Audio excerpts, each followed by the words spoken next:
buenos días a todos. Muchas gracias por venir. Bueno, nada, antes de dar paso a la presentación, al final de la charla de José Carlos, vamos a leer un pequeño discurso que hemos preparado aquí los compañeros que organizamos las charlas entre todos. Nada, por si os queréis quedar al final para escucharlo.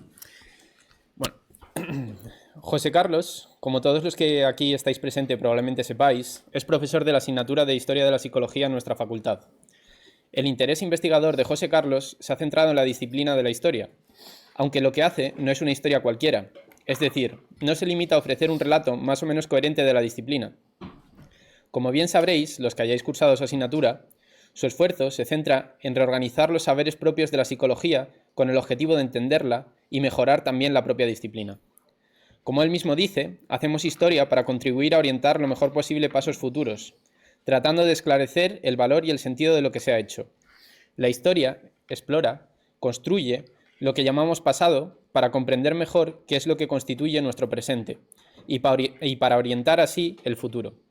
La historia no se hace para mirar atrás, sino que mira atrás para seguir adelante. Esta es una tarea titánica y fundamental que muy pocas personas son capaces de llevar a cabo.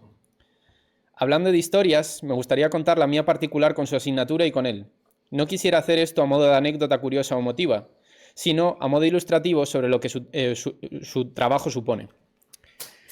Recuerdo que cuando empecé a estudiar historia, nada encajaba. Es más, pensaba que muchas de las cosas que José Carlos decía en sus textos eran ideas algo inconexas y algunas carecían de sentido para mí. Sin embargo, la asignatura me interesaba, así que seguía estudiando, aunque sin mucho convencimiento. Pero a medida que iba volviendo una y otra vez a los textos, me daba cuenta de que todo iba cobrando sentido. Un sentido que hacía que la imagen que iba formándose me fascinase. Me di cuenta de que estaba haciendo una especie de reacción circular en torno a los textos. Estos cada vez explicaban más y más cosas.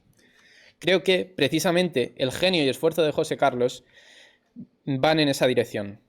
Cuando empiezas a construir todo lo que te ofrece, se forma una imagen de qué es la psicología que nadie más es capaz de señalar. Este proceso es lento, difícil y requiere un gran esfuerzo, pero merece enormemente la pena, ya que creo que en eso consiste precisamente el aprender. El mejor símil que podemos hacer respecto a su trabajo y a su asignatura es el de un viaje. No sabes a dónde te llevará dicho viaje. Hay momentos oscuros en los que no alcanzas a atisbar la lógica, pero lo más importante es seguir avanzando. Solo mediante este tránsito continuo de génesis es donde el camino cobra sentido. Es un viaje en el que no navegas a ciegas, siempre vas de la mano con José Carlos. Eso sí, hay que estar dispuesto a perderse, encontrar sendas que parecen no llevar a ningún lado o lugares incomprensibles, por lo menos la primera vez que los observas. Porque eso es parte del viaje, y si no, estaría hablando de un sendero ya dado que solo hay que recorrer. Pero esto último, nuevamente, no es el aprendizaje, y no permite ver la imagen completa una vez encontramos un punto alto desde donde mirar atrás. El viaje no termina nunca, ya que siempre estamos aprendiendo, y, si ahora volviese a recorrer los caminos de sus textos, volvería a fascinarme y a comprender cosas nuevas que antes se me escapaban. Me he centrado aquí en hablar de la asignatura de Historia, pero José Carlos también ha realizado numerosas aportaciones a la psicología, como el libro de la vida real en tiempos de la felicidad, con Marino Pérez y Edgar Cabanas, o numerosos artículos e investigaciones sobre conceptos como la selección orgánica y los procesos de génesis, algunos en solitario y otros muy bien acompañados de otros profesores como Ignacio Loy, José Carlos Loredo o Tomás Fernández, por citar algunos. Revisar estos trabajos nos acerca a comprender aspectos de la psicología fundamentales que cualquier psicólogo debería tener muy presentes. Solo me queda agradecer a José Carlos este precioso viaje, que ha sido el más increíble de toda mi vida académica. Muchas gracias. Muy bien, pues muchísimas gracias, Manu, porque son demasiados piropos en demasiado poco tiempo. Y gracias a los organizadores... ¿Se oye, verdad? Sí. Y nada, gracias a la organización por esto que venís haciendo y que es tan loable. Y gracias al público por la hora intempestiva. Yo lo había planteado como una lunch session y estoy encantado porque es de cuchara, miradlo. No me atreví a que fuese española. Pensé que sería de sándwich, pero es de cuchara y veo una cuchara ahí y estoy encantado. Esto es una novedad cultural.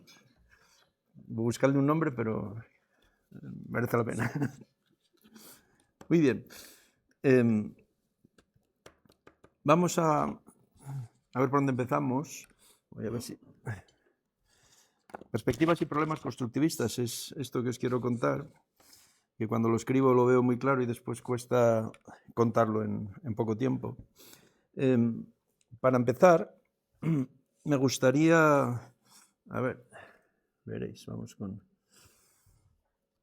Me gustaría tratar de centrar un poco a qué me refiero con tradición constructivista. La verdad es que aquí hay bastante gente que me conoce y más o menos sabe por dónde voy, pero por si acaso y para que conste, el principal miedo de un constructivista son las peleas de familia, ya sabéis, y merece la pena distinguir desde el principio a qué me refiero con constructivismo frente a las peleas de familia, a quienes con nombres como constructivismo, construccionismo, cosas parecidas, pues van por otro camino. Lo esencial es que esto que yo os quiero presentar forma parte de una tradición que podríamos llamar clásica, tan clásica que se remonta a los orígenes de la psicología experimental. Se remonta a Wundt, que es un heredero de Kant y de algunas ideas básicas de las que nace el constructivismo. Os tengo aquí un esquema y pasa por algunos personajes que, por resumirlos, ya sabéis, el esfuerzo que hace Baldwin por transferir una visión constructivista a una perspectiva darwiniana evolucionista, después el esfuerzo que hace Vygotsky y los vygotsianos, bueno, sin contar a Werner, por ejemplo, Vygotsky y los vygotsianos para incorporar esa perspectiva constructivista a una concepción sociohistórica del ser humano, de la acción humana.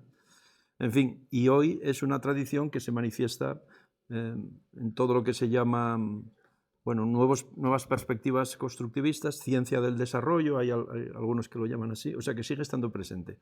Lo que quiero decir es que, como veis, solo por los nombres de los que hablamos, no hablo de Piaget, pero bueno, lo damos por hecho, ¿no? Los nombres de los que hablamos constituyen una tradición enorme, fortísima, y en esa tradición es en la que quiero instalarme, en la que nos instalamos. Es decir, que en principio no inventamos nada, que me parece fundamental,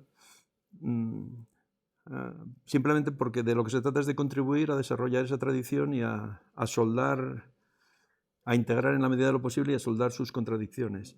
La tradición está llena de contradicciones, está llena de discontinuidades, y a pesar de todo yo voy a tratar de plantearos la idea de que apunta a un sistema que enseguida voy a tratar de definir cuál es su estructura fundamental, y que sencillamente es un sistema completamente abierto, inacabado, y que uno decide si le parece pertinente empujar o no empujar, incorporarse o no incorporarse, participar del esfuerzo de transformación y clarificación que se pudiera hacer con él.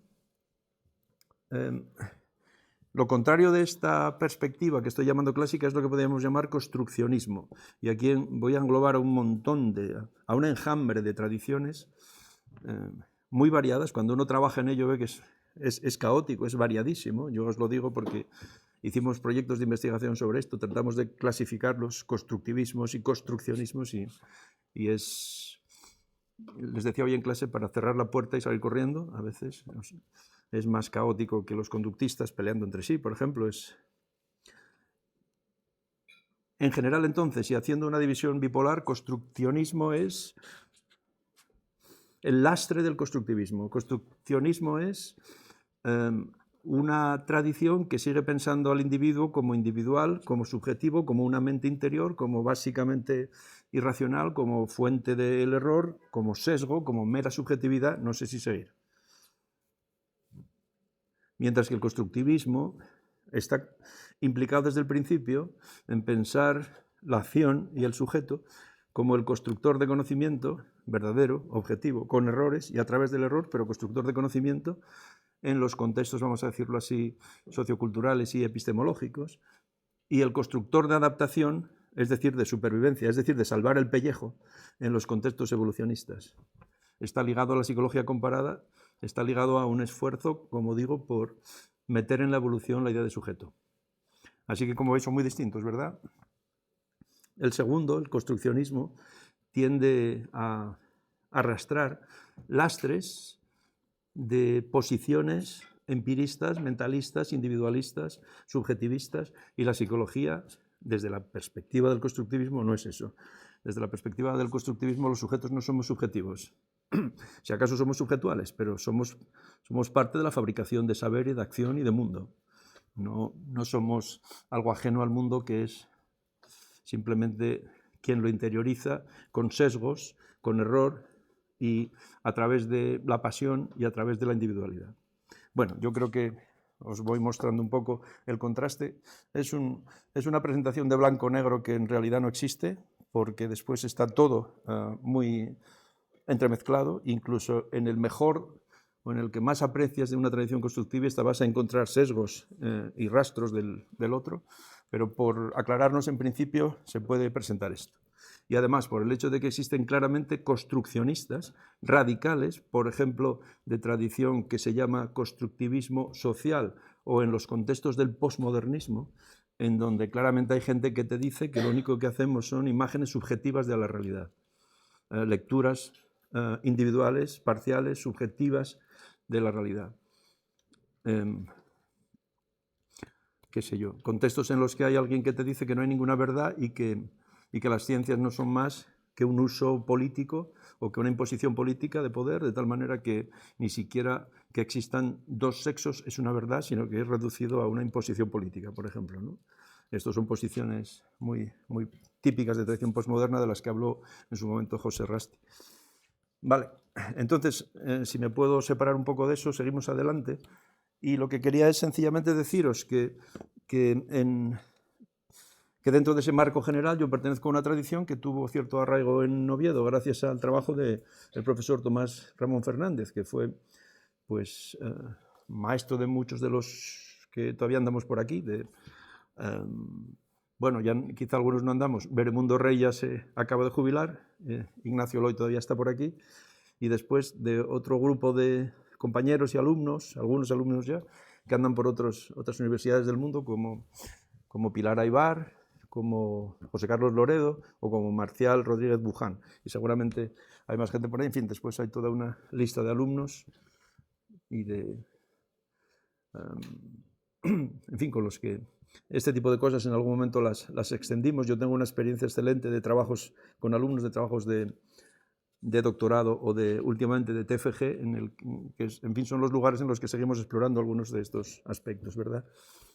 Entonces, Tomás, para que veáis un poco la conexión, aunque que no es anecdótica del todo, pero Tomás se formó en Madrid con Juan del Val, que a su vez había sido discípulo de Piaget, de tal manera que había hecho la tesis con él. Y bueno, por ahí le viene el piagetismo o el influjo de cierto piagetismo a Tomás, y después hizo aquí la tesis doctoral con Gustavo Bueno. Hizo una tesis que se llama Noseología de las ciencias de la conducta con Gustavo Bueno.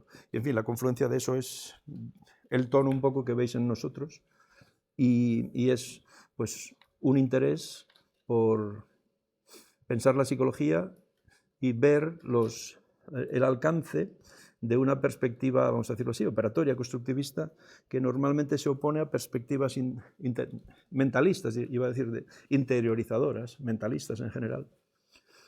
Y sobre todo también cuando empezamos en los contextos de la evolución, que se opone a perspectivas que reduzcan el comportamiento a un determinismo biológico, sea genético, sea neurológico, sea cosas así, ¿no? Entonces, eso es un poco el contexto. Y lo que quería para acabar esta diapo, a ver cómo... Joder, qué mal, ¿no? A ver si voy agilizando. Era sencillamente lo que os estaba comentando, que la perspectiva que uno va sacando después de tanto trabajo, por cierto, respecto de ese trabajo, dejo en estas diapos, al final, en un anexo, un listado de trabajos más o menos nuestros. No pretende ser una buena síntesis de trabajos nuestros, sino que lo saqué de una lista de trabajos míos y añadí alguna cosa. O sea que es simplemente por si alguien tiene interés en ver títulos y en ver alguna referencia. Lo que digo es que de ahí se saca cierta perspectiva de que la tradición constructivista, a la que me refiero en concreto, apunta, como os acabo de decir, a un sistema. Es decir, que de alguna manera está estructurando sistemáticamente la psicología, alcanzando, yo diría que potencialmente casi todos los ámbitos. Ya dije desde el principio que esto es una proyección basada en una cantidad enorme de trabajo empírico, de manera que no es que sea una ficción o un sueño, pero que en absoluto se puede presentar como un hecho cerrado, un hecho estructural, un acabado.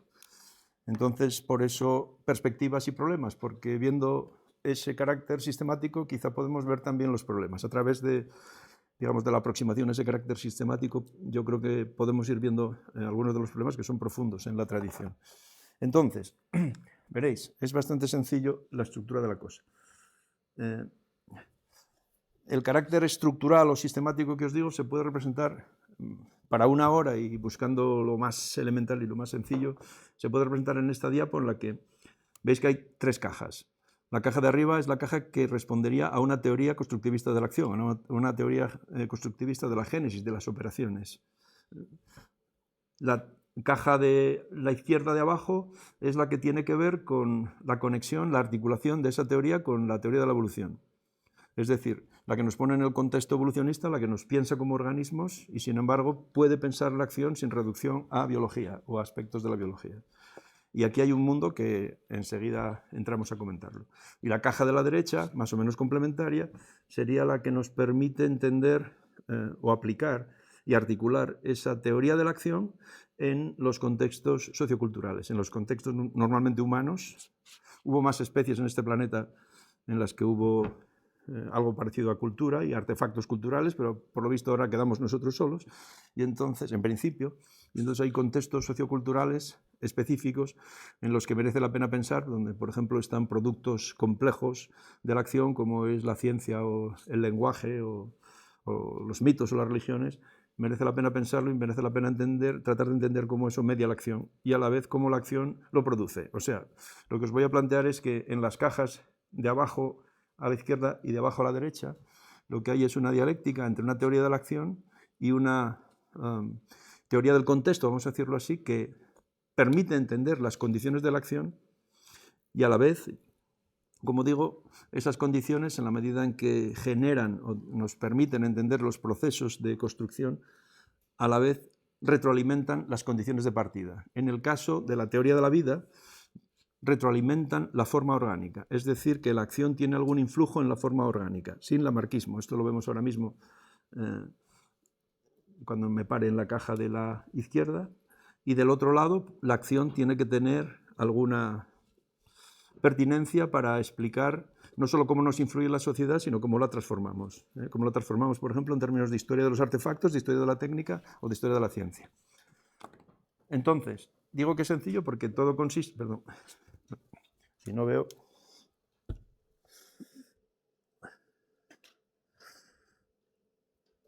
Porque el plan, hecho ya el punto 1, el plan es, los puntos 2, 3 y 4 se refieren a las tres cajas, ¿veis? Acción, evolución, contextos sociohistóricos. El punto 5, si me da tiempo, a una explicación de la diferencia entre explicaciones genéticas y explicaciones probabilísticas en psicología, y un balance, así de sencillo. Vamos entonces con... Perdón. Con el punto 2, esta idea de esta caja de teoría de la constructivista de la acción,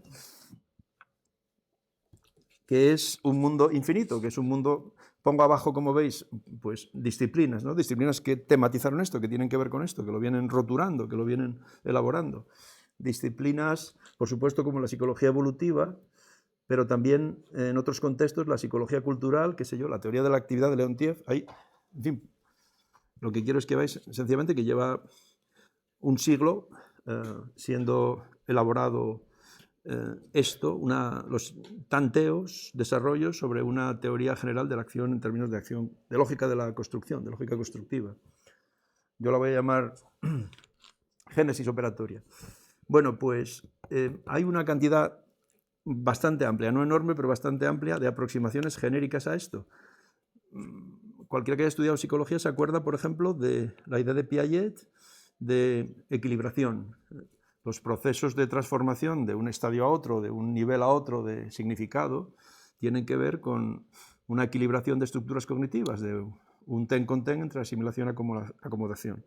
Si uno entra a explicarlo, se entiende y se ve que es razonable, pero a mi juicio es bastante inespecífico. Y esto, como otras de las que os pongo aquí, no sé si las veis bien, como por ejemplo la idea de integración y síntesis de Wundt, la idea de, no puse por aquí a Werner, sí, la idea de organización y diversificación de Werner, en fin, son todos principios genéricos de que el desarrollo integra, estructura, sintetiza y gracias a ese proceso transforma, ¿no? Casi anclan en Hegel, o sea que tampoco son un misterio en ese sentido. Voy a dejar eso de lado y voy a centrarme en uno, voy a recoger uno que fue el esfuerzo más importante que yo conozca de hacer esto en un contexto muy concreto y de la manera más simple posible, de tal manera que tuvieses una noción básica de acción como construcción tan elemental que pudieras aplicar a un unicelular, o por lo menos a un organismo simple.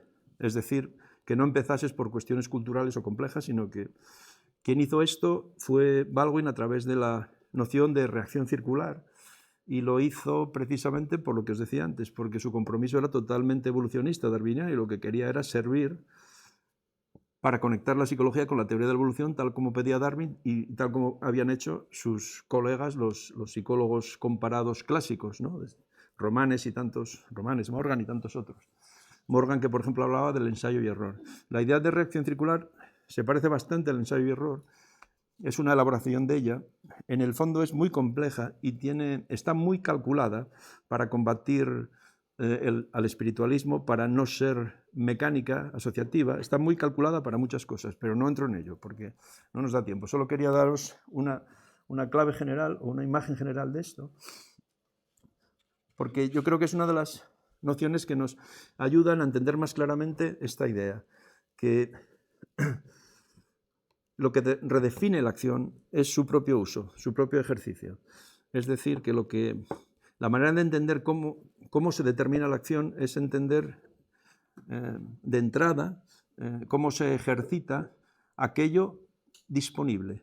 Si partimos, por ejemplo, de un pollo recién eclosionado, aquello disponible pues son pocas cosas, son coordinaciones visomotoras muy elementales respecto del picoteo, de picar figura-fondo, un contraste figura-fondo. En el ejercicio del picoteo, sabemos hoy por muchos trabajos de psicología comparada, en el ejercicio del picoteo mejora todo, mejora la coordinación sensomotriz, mejora la discriminación figura-fondo, apunta mejor. Es decir, en el ejercicio tan elemental que supone repetición, se va integrando, afinando la propia estructura de acción y la propia definición de aquello con lo que la acción trabaja, aquella reorganización de la percepción del objeto, por así decirlo. Entonces, esa idea básica aplicada a esos contextos simples es lo que me interesaba y me interesa en este contexto para después conectarlo, como os avisé, con cuestiones de evolución. El énfasis de Baldwin es precisamente, como os decía, en mostrar precisamente que la novedad existe, que la acción es acción adaptativa que produce niveles nuevos en la acción, pero que no es una cuestión espiritual y por tanto tampoco es mecanicista en el sentido de que no es rígida y no está controlada por un mundo exterior, sino que está realizada a través del ejercicio de la acción. Esta idea es importante porque después esta idea va a ser la que aplique al desarrollo general del niño y del espíritu humano, por así decirlo, del niño y de todas las facultades humanas. Y como veis, está diseñada para integrar y crecer en complejidad. Por eso os pongo aquí, solo por ejemplificar, esos tres niveles de la reacción circular que define Baldwin: primaria, o orgánica, perdón, imitativa simple e imitativa compleja. Piaget, si recordáis, decía primaria, secundaria y terciaria. Pero en fin, no es por entrar realmente en el contenido, sino para que veáis con qué intención está hecho, con qué intención de gradación, de complejidad y de crecer hasta el punto de que, vamos a decirlo así, reconoce que si lo dijéramos en lenguaje conductista, que los modos de aprendizaje cambian, que las leyes de aprendizaje están en desarrollo ellas mismas. La reacción circular orgánica es que parte del ejercicio de un reflejo o de una coordinación básica, como el ejemplo que os puse, sería lo más elemental y es lo que algunos intentaron aplicar, haciendo psicología comparada, al estudio de unicelulares. Por ejemplo, Herbert Spencer Jennings, trabajando con paramecios. y por cierto dando una explicación bastante mejor que algunos de sus colegas que defendían una interpretación del comportamiento del paramecio en términos de pura mecánica, de tropismo, una interpretación bastante mejor. Pero Baldwin está intentando que eso no se quede ahí y entonces, por ejemplo, en la reacción circular imitativa simple, lo que nos dice es que el niño, ya vamos a hablar del niño, el niño lo que está haciendo es imitar un objeto percibido, algo que tiene delante y que está pudiendo percibir. Por ejemplo, mamá atándose los cordones, intentando modelar al niño, y el niño con los esquemas de asimilación disponibles, con la motricidad disponible, intenta darle la vuelta al cordón con el otro cordón a la medida que puede, que no puede, que al principio le cuesta un montón. La cuestión es que está incorporando ya la mediación social y está incorporando esa idea de que la acción respecto de la acción del otro, la imitación, que habría que explicar también, es decisiva en este caso. Y un paso más es precisamente el de que podemos acabar imitando, ya es un uso un poco forzado de la palabra imitación, podemos acabar imitando, tratando de emular, tratando de repetir, recordad que la lógica es repetir, tratando de repetir aquello de lo que nos acordamos. Me acuerdo de mamá haciendo los cordones, o lo que fuese, ¿no? Me acuerdo de cualquier cosa que debo hacer. Estoy tratando de repetir algo que en otros momentos o contextos puede estar dado a la percepción, pero aquí está en el contexto de la memoria. Bien, solo para que veáis esa intención de gradación de niveles de complejidad y de lógica diferente de la propia reacción circular. De tal manera que hay evolución o desarrollo de la propia reacción circular. Bueno, así está pensado para que veáis que no es trivial la cosa. Muy bien, pues con eso yo creo que podemos pasar a la caja de abajo, a la caja de evolución, y lo que quiero es simplemente aplicar lo que acabamos de decir. Esta noción básica de reacción circular está diseñada por Baldwin para poder hacer psicología comparada, para poder mostrar que hay procesos de aprendizaje, llamémoslo así si queréis, procesos adaptativos que generan novedades, hábitos novedosos. Recordad que la dinámica esencial de la psicología comparada desde Darwin es tratar de coordinar el hábito y el instinto. Así se llaman incluso los propios libros y, en fin, es el tópico, es el tema. El instinto tiene que ver con que sin duda tiene que haber disposiciones propias de la especie, puesto que somos especies distintas en un mundo darwiniano. Y la cuestión es si eso explica plenamente la acción o si hay procesos de adquisición de hábito, que sin duda los hay, empezando por por el propio reconocimiento de Darwin de que los hábitos son decisivos y que la adquisición de hábitos forma parte de los procesos de adaptación darwiniana. Entonces, articular hábito y instinto es un poco la clave. ¿Cómo lo está haciendo Baldwin? Precisamente con una teoría de la génesis del hábito, que no es, que como veis, incorpora elementos de la idea de Morgan de ensayo y error, incorpora elementos funcionales que luego están presentes en Skinner o en Thorndike, la ley del efecto. Aquello que conduce a un éxito tienes que asimilarlo, tienes que hacer que, vamos a decirlo así, refuerce el tipo de acción, el tipo de operaciones que te condujeron a ello. Esto lo asumiría hoy hasta un conexionista. Los esquemas, las redes conexionistas funcionan así, ¿verdad? O sea, tienen una estructura funcional elemental, básica. Y esto está incorporado a la reacción circular. Total, tenemos entonces una idea genérica pero eficaz que nos permitiría tratar de aplicarla, tratar de explicar procesos muy básicos de invertebrados, de lo que fuese, de aprendizaje, que son construcciones del hábito a partir de disposiciones heredadas. Nadie niega que haya disposiciones heredadas. Si no hay disposiciones heredadas, no somos nada, no somos seres, no somos bichos. Así que sobre las disposiciones heredadas, en el ejercicio de ciertas disposiciones heredadas comienza la construcción del hábito, la reelaboración incesante del hábito.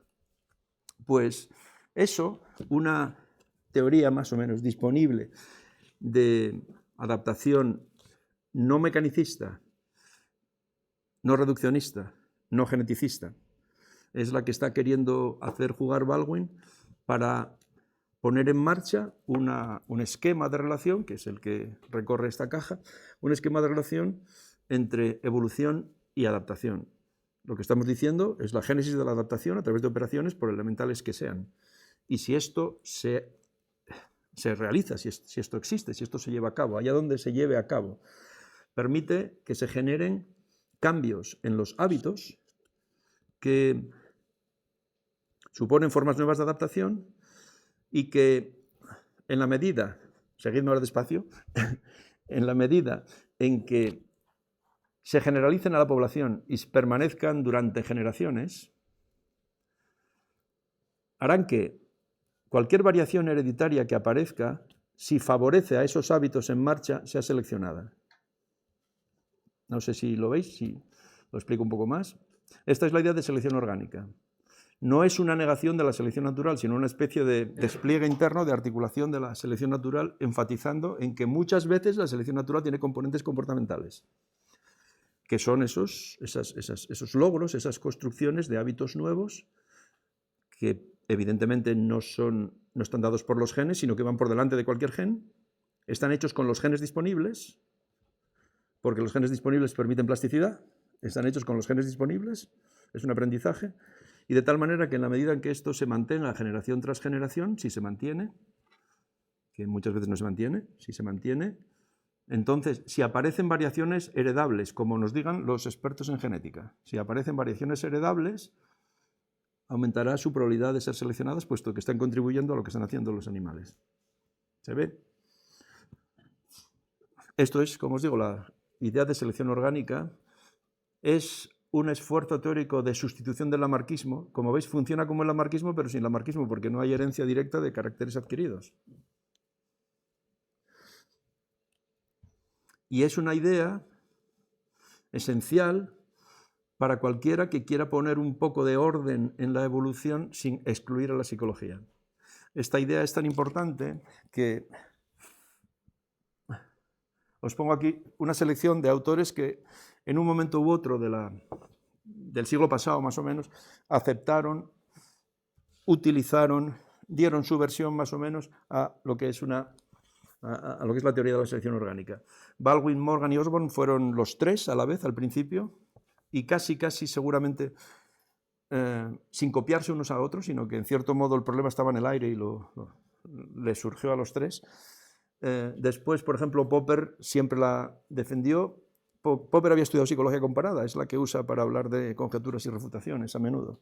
En fin, no me enrollo, pero veis, personajes esenciales en la tradición del neodarwinismo, como Huxley, y después, vamos a decirlo así, neodarwinistas más o menos recientes como Pinker o Dennett, son partidarios de la teoría de la selección orgánica, de tal manera que hay gente que la defiende porque le parece un principio útil, ya sea que están muy comprometidos con una psicología constructivista o no, usando entonces una teoría del aprendizaje más bien de orden conductista, pero dando un papel al aprendizaje en la evolución. ¿Se ve? Se puede dar, si eres más bien mecanicista, vas a usar un modelo de aprendizaje, por ejemplo, más bien conductista, de ensayo-error, muy básico, o de ley del efecto, muy básica, y si no, enfatizarás más los aspectos, digamos, de lógica constructiva, pero en todos los casos hubo gente que vio que era un principio importante para entender la evolución. Y esto que os pongo aquí,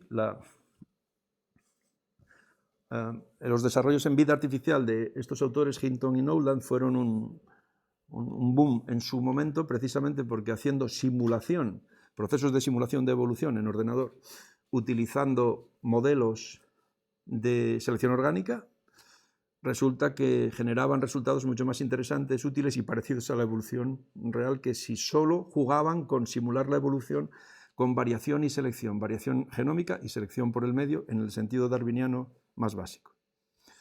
Eso fue un empuje reciente a nuevo interés por la teoría de la selección orgánica. En fin, no me quiero enrollar, solo digo, os lo pongo para que veáis que hay personajes importantes como ahora, como Oyama o como Terence Deacon, del cual sí puedo hablar un poco después, o Mary Jane West Eberhard, de la que os quería sencillamente presentar su libro. Llevo presentándolo no sé cuántos años ya nos hacemos viejos y casi lo presenté como una novedad en no sé cuánto tiempo, pero ya no es una novedad. Y es un libro, no de psicólogos, sino de una experta en biología que hace una propuesta general de teoría de la evolución basada en la plasticidad de los fenotipos. donde la plasticidad de los fenotipos comportamentales, del fenotipo comportamental, es la más importante, aparte de la plasticidad anatómica y fisiológica, de procesos anatómicos y fisiológicos. Y insiste en lo que os acabo de decir. Esta plasticidad es la responsable de generar adaptación con los genes disponibles. No espera a un regalo de la naturaleza, no espera a una nueva mutación, sino que con los genes disponibles genera adaptación darwiniana. Y si se da lo que antes os comentaba, se puede producir evolución darwiniana, es decir, cambio de las propias estructuras orgánicas, no solo cambio de los hábitos. Total, la selección orgánica está bastante presente, incluso hoy está detrás de una propuesta general de teoría de la evolución no hecha por psicólogos.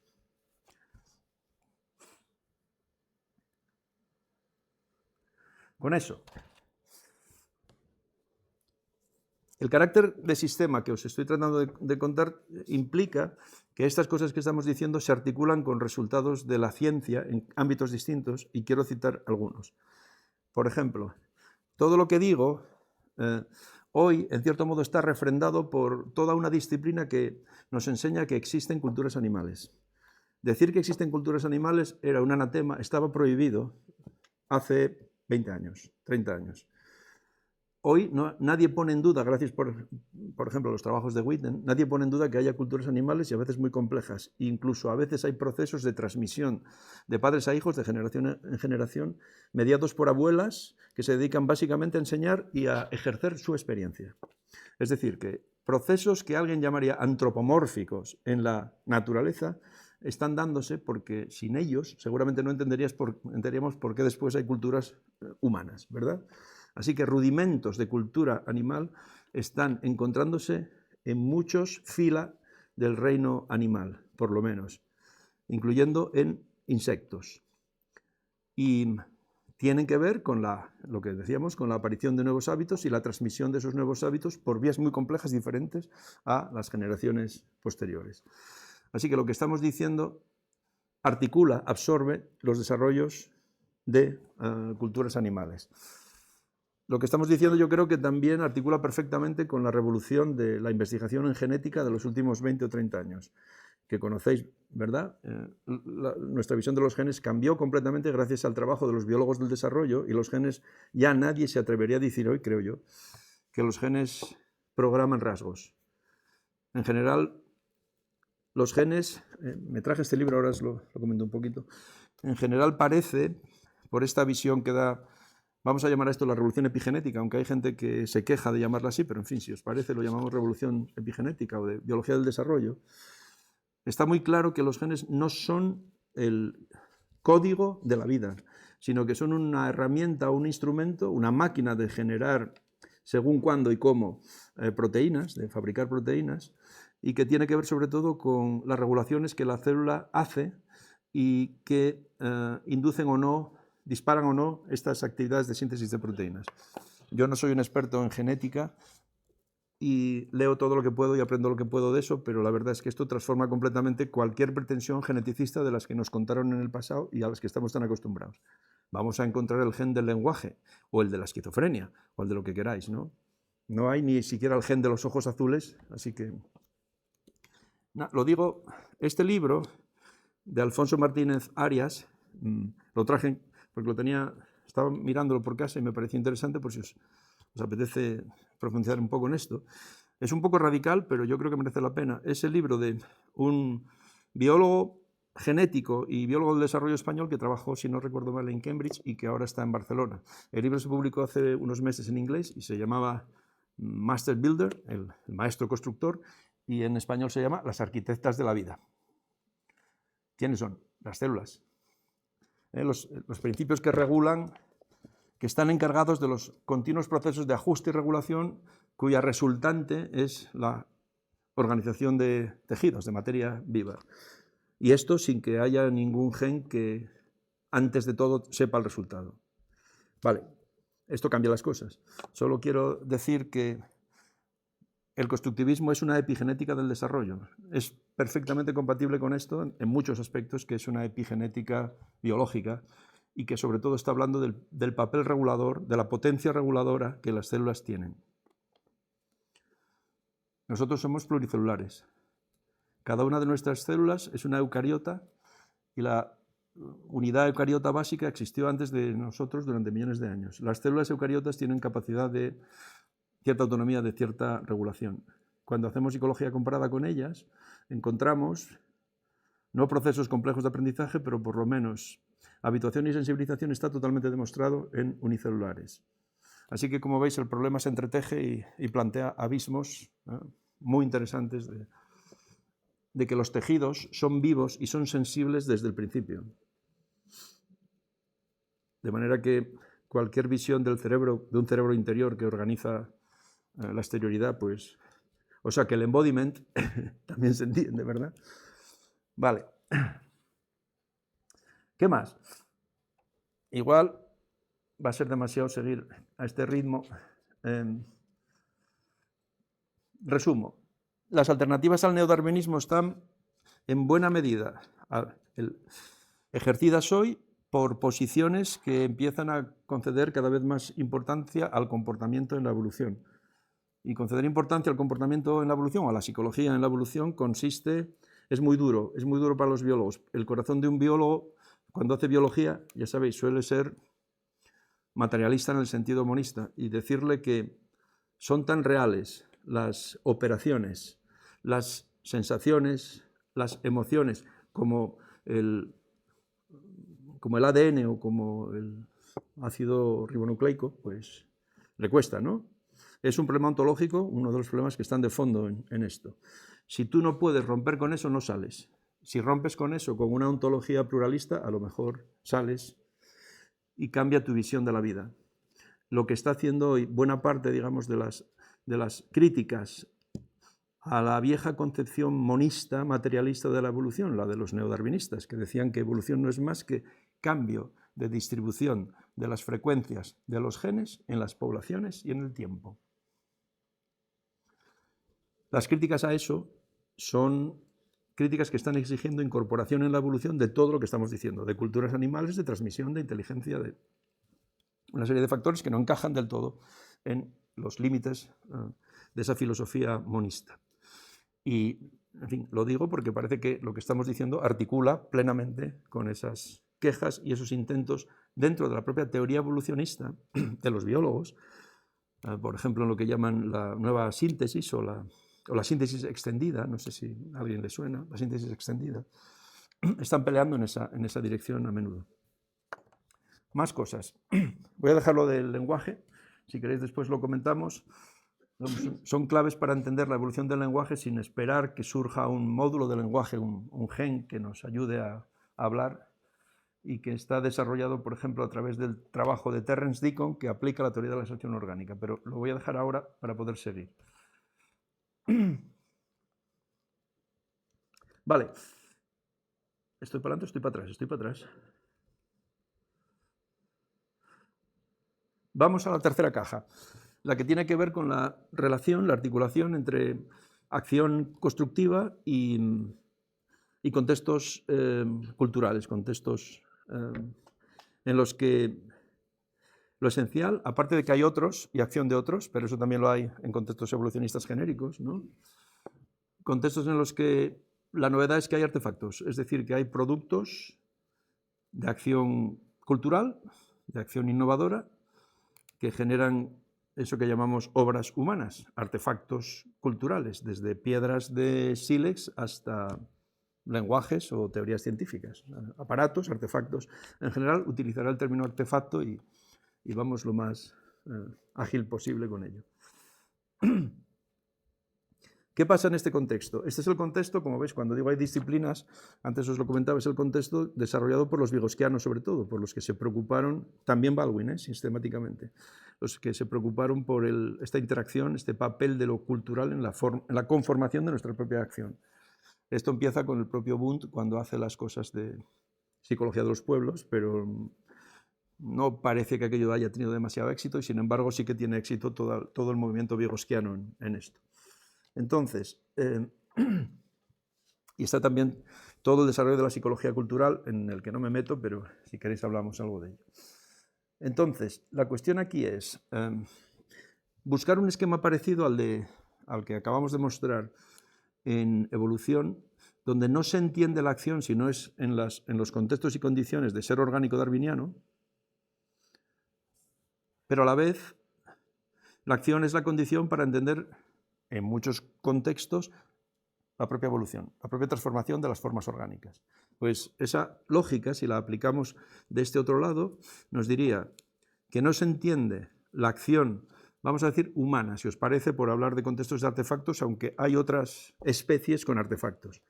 Pero no se entiende la acción humana si no es mediada por los artefactos a través de los cuales nacemos y nos formamos, ¿verdad? Los artefactos que están cuando nacemos.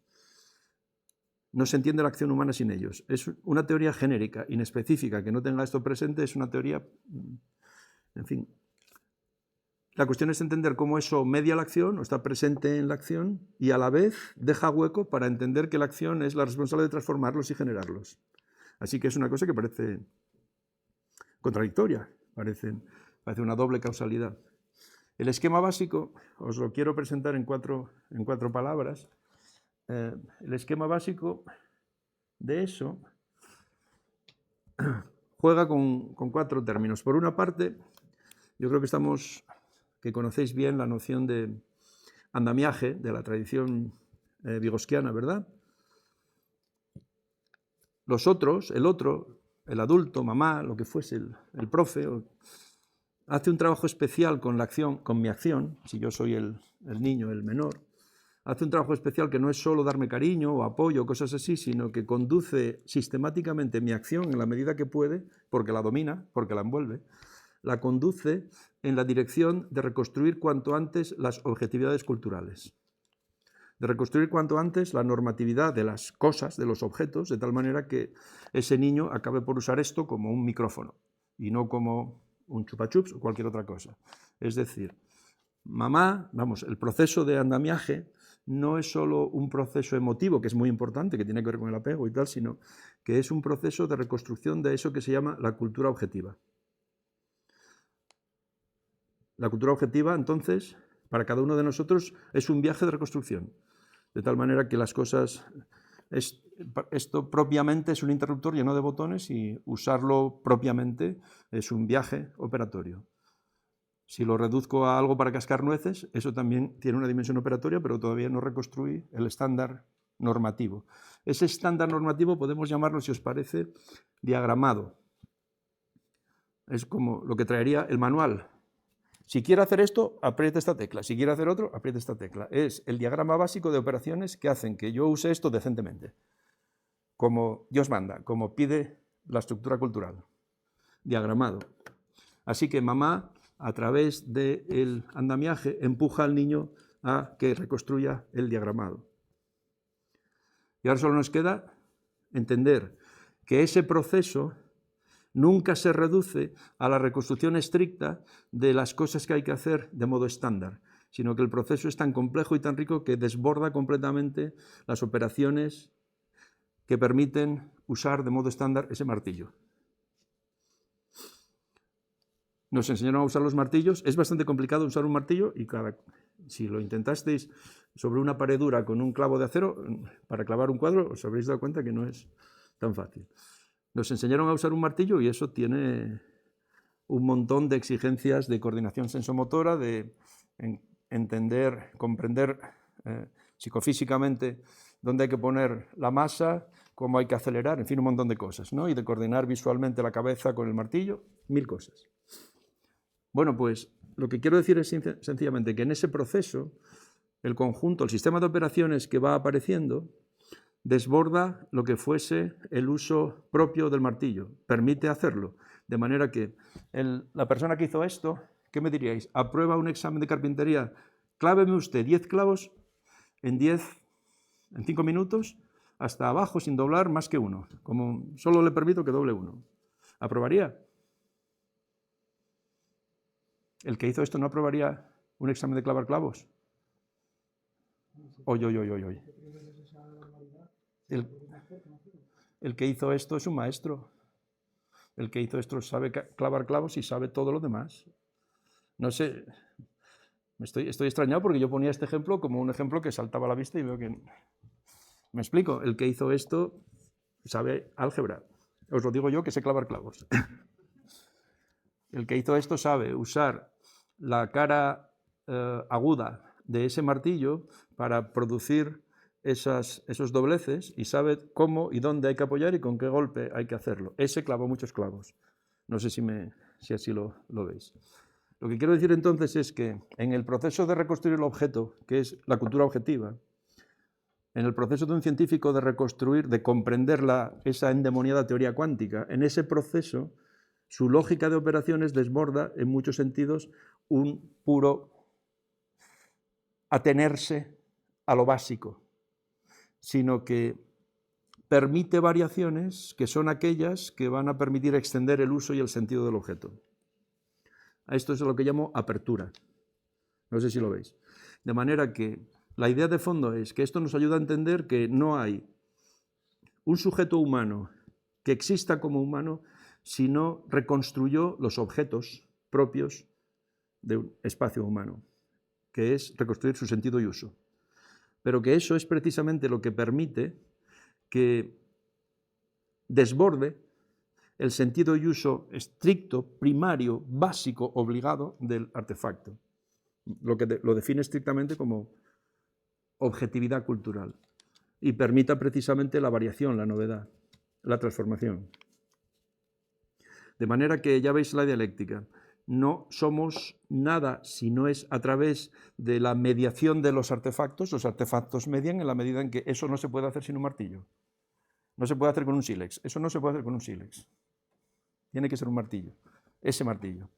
Los artefactos entonces median y dan condiciones de posibilidad, pero no determinan la acción.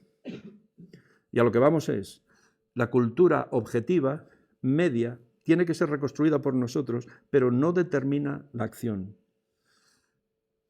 Le puede poner condiciones, límites, pero no la determina, no determina la forma de la acción. A eso me estoy refiriendo. Esto tiene implicaciones para hacer una crítica a cualquier reduccionismo cultural.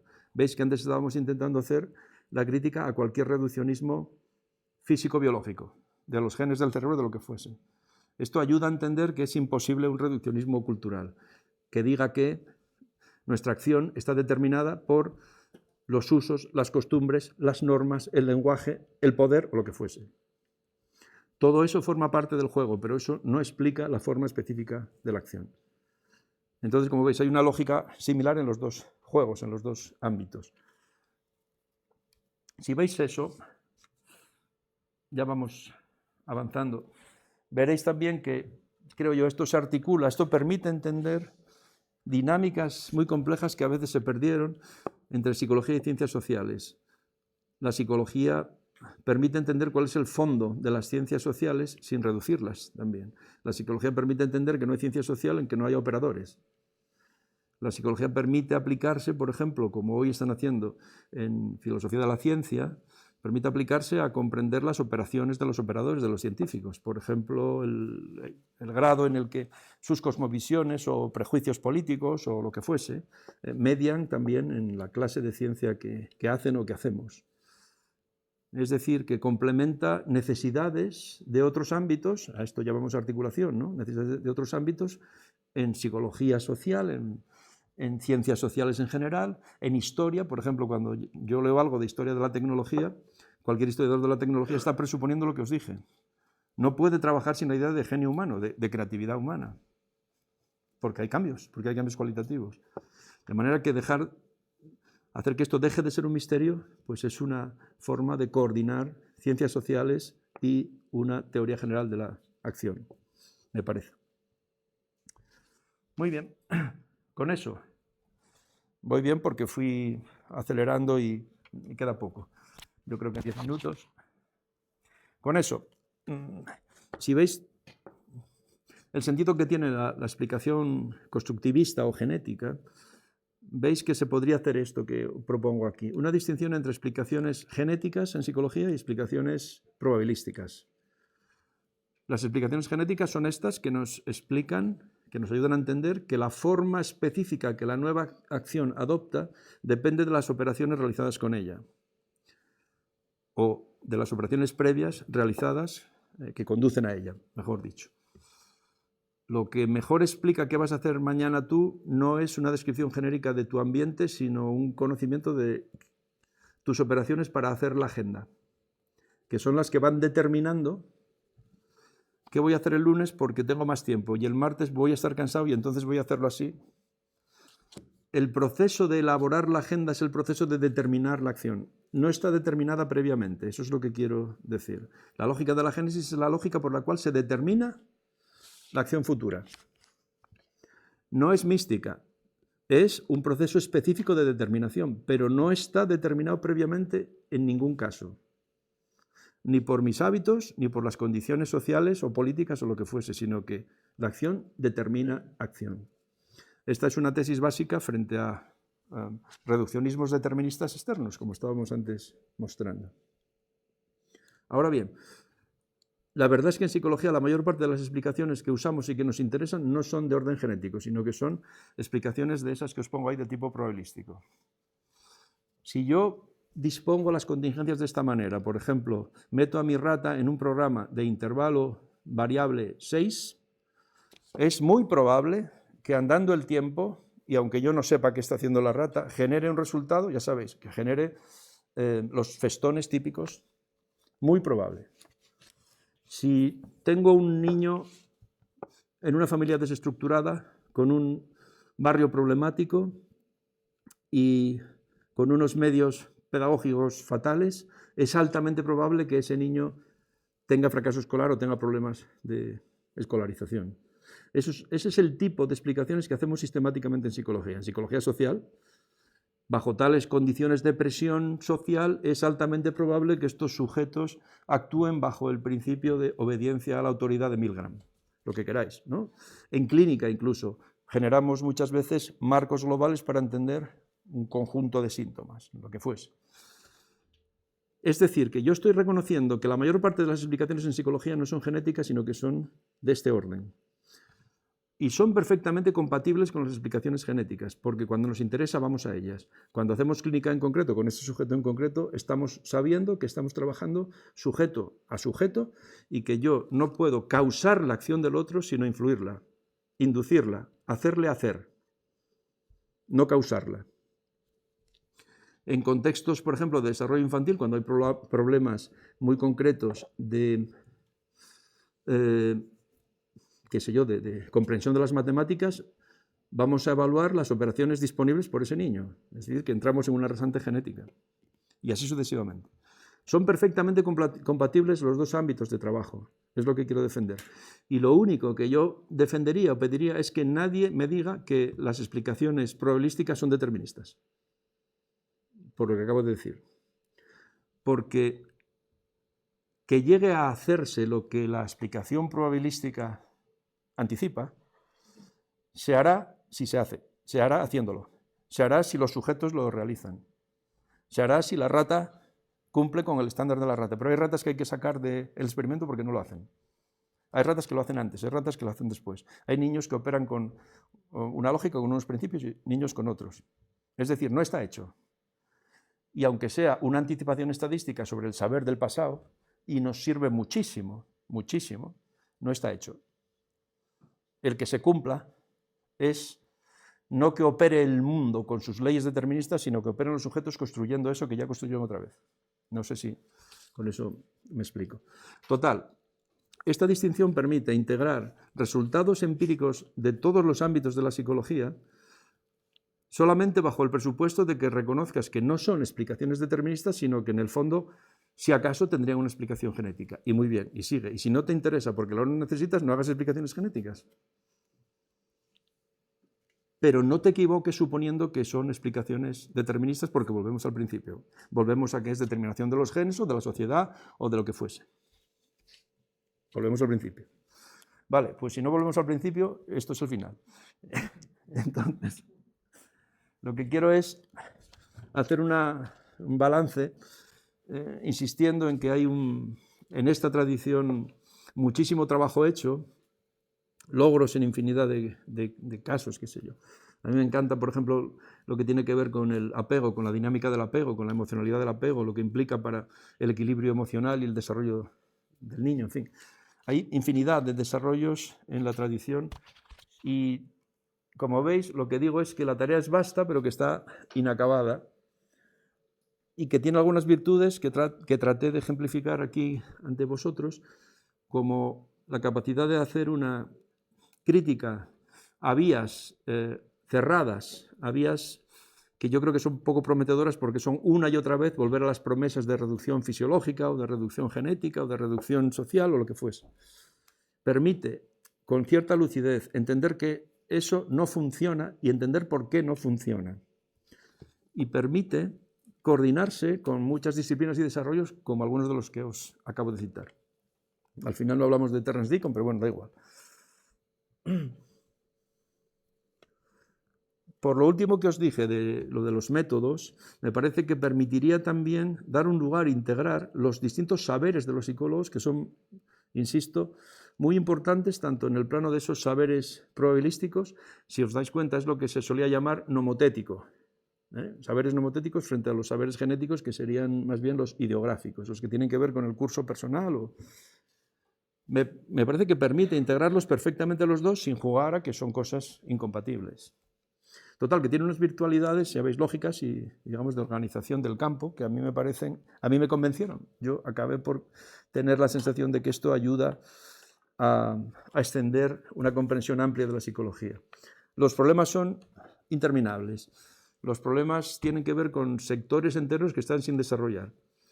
No os lo dije porque no quería decepcionaros, pero toda esa promesa de la psicología comparada en buena medida está sin hacer.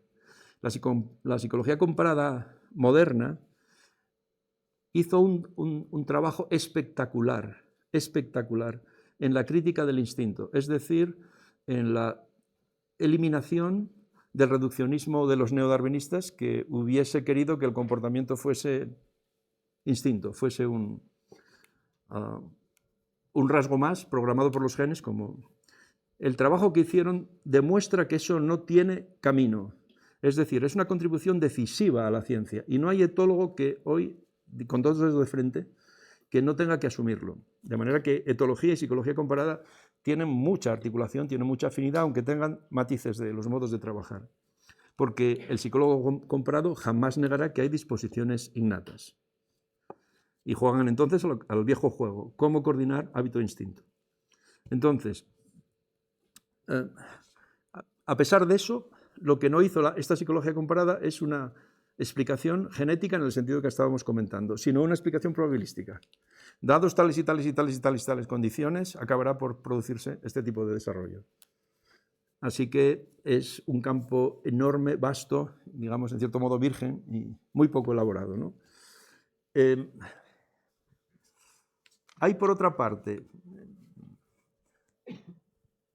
ya veis que esto está bajo la etiqueta de sectores sin elaborar. Esta perspectiva genética en comparada, qué sé yo, articulaciones más actualizadas de la selección orgánica, que sepamos un poco más de unicelulares. Digo esto porque nosotros los psicólogos tenemos mucho miedo a decir cosas fuera de sitio respecto de acción unicelular o de acción de animales simples. Tenemos mucho miedo porque lo heredamos. Mientras que los que no tienen miedo ahora son muchos biólogos que dicen que hay cognición y propósito en bacterias, simplemente porque hay procesos computacionales o cuasi computacionales en bacterias. Yo creo que eso es pasarse de frenada, pero merece la pena que aprendamos más, que investiguemos más con criterios, yo diría, de psicólogo comparado y no con los criterios computacionales que ellos están usando. Porque esos criterios, sabéis, llevan al pancalismo, al panpsiquismo. Esos criterios llevan a que hoy hay un montón de gente defendiendo que todo piensa, que los quarks tienen conciencia. Y entonces, si es así, apaga y vámonos. Yo dejo de hacer psicología porque yo quería saber algo específico de los bichos y no del cosmos en sí, ¿verdad? Total, muchos trechos sin desarrollar. Otro ámbito de problemas, distorsiones sistemáticas.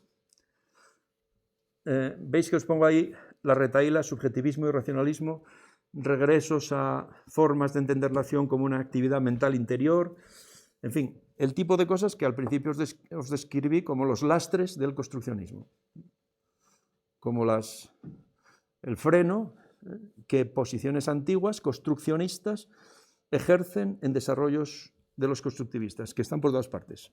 Y seguramente yo también las tengo, qué sé yo, porque uno solo se da cuenta a través de la crítica, ¿no? Por último, prejuicios estructurales, filosóficos y políticos, que tienen que ver con algunas de las cosas que comentamos. Como, por ejemplo, que las explicaciones tienen que ser deterministas en el sentido clásico. Las explicaciones en todo, en ciencia y en psicología, y que por tanto nosotros no podemos aspirar ni siquiera a defender que tenemos modos específicos de explicar el proceso de determinación de la acción. No nos atrevemos. Tiene que ser como lo hacen en física o en fisiología. Prejuicios de ese tipo, prejuicios que tienen que ver con contextos políticos muy presentes, y de esto Marino y José Rasti saben, están metidos en ello, ¿no? Prejuicios que tienen que ver, vamos a decirlo así, con inducciones político-económicas que hacen que hoy esté más presente en la Academia de la Psicología cualquier forma de individualismo o de hedonismo o de narcisismo que cualquier énfasis en esto que estamos diciendo, que un individuo es social, que yo no existo, yo no tengo un yo, sino que estoy en marcha a través de vosotros, que no tengo un yo puro, tengo una estructura del yo, pero no tengo un yo intrínseco, ¿no? Este tipo de cosas que son de sentido común de psicólogo moderno y que podrían ser ejercidas en la academia, no son ejercidas porque la academia está inducida en buena medida a través del negocio y del influjo político en la otra dirección, hedonista, individualista, lo que queramos, porque está ligada a los intereses del capitalismo actuales, porque siempre en ciencias sociales hay mediaciones políticas. Total, este tipo de distorsiones están siempre presentes y estos prejuicios estructurales, filosóficos y políticos me parece que llevamos mucho tiempo explorándolos en esta facultad, que tiene cierta capacidad crítica especial respecto de otras, me parece a mí, y de la que los estudiantes podríais estar quizá un poco orgullosos frente a otras, a lo que pasa en otras facultades, creo yo. Y acabo entonces. La cuestión es, esta idea de sistema lleno de fisuras, de sistema donde hay cosas que están manga por hombro, donde hay cosas cogidas con pinzas y donde hay cosas muy desarrolladas. Esta idea de sistema imperfecto, ¿qué alcance tiene? Yo creo que la única posibilidad es compararlo con otras propuestas de sistematización que sin duda hay en psicología. Yo siempre hablo del sistema de Hall, del conductista, ¿no? Como un monumento científico, un intento de hacer de verdad un sistema bajo principios conductistas, sin génesis, justamente. Total, hay que comparar con otros sistemas disponibles, me parece a mí, y tratar como psicólogos de seguir adelante, tomando decisiones, no de si puede ser porque está siendo, sino de en qué caminos se puede hacer evolucionar en comparación con otros que pueden incluso, uno puede llegar a discutir o a decidir que son mejores, pero hagámoslo con una visión amplia, estructural, discutamos con una visión amplia, estructural de esas posibilidades sistemáticas. Y lo digo porque tenemos derecho los psicólogos a defender un viaje histórico en el que vamos mejorando, vamos integrando, hay cosas que sabemos y además se ve que se coordinan. No tenemos por qué seguir con esta matraca de que en psicología nunca cabe el orden, ni el progreso, ni la síntesis, ni la integración, y que siempre estaremos mentalismo, conductismo, racionalismo, empirismo, determinismo, indeterminismo, ¿veis? Ese tipo de cosas que hasta los propios historiadores me contaron a mí. Me decían, de aquí no salimos, y digo, vete por ahí. Hay cantidad de ejemplos en los que se ve que estamos saliendo por nuestro trabajo, por nuestras operaciones. Así que yo solo invito a que lo tengáis presente y sencillamente a evaluar si esto tiene alguna consistencia como para empujar en ello o compararlo con cualquier otro sistema o oferta disponible. Pero con cierto optimismo, porque aún estando desilvanado en muchos contextos, está hilvanándose sin cesar en muchos otros. Y a mí, por lo menos, yo empecé, cuando tenía la edad de algunos que estáis aquí, desesperado. Me parecía que solo había desorden en la psicología. Y ya veis, esto es una cosa rara porque cuando uno envejece normalmente va a peor y se hace más escéptico, pero yo en esto tengo que decir, por ejemplo en política sí, pero en esto, en cambio, tengo que decir que el curso de mi desarrollo me dio una sensación, una imagen de integración y de valor de lo hecho por los psicólogos y de lo que, y de lo que es posible construir. Y nada más. Gracias.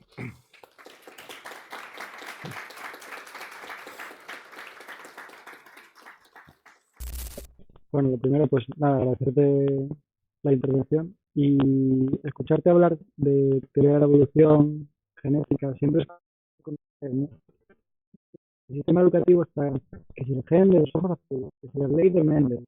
Entonces, la pregunta por qué sobre el constructivismo no acaba tanto en lo que nos enseñan estas cosas que venimos aquí y no valen para nada.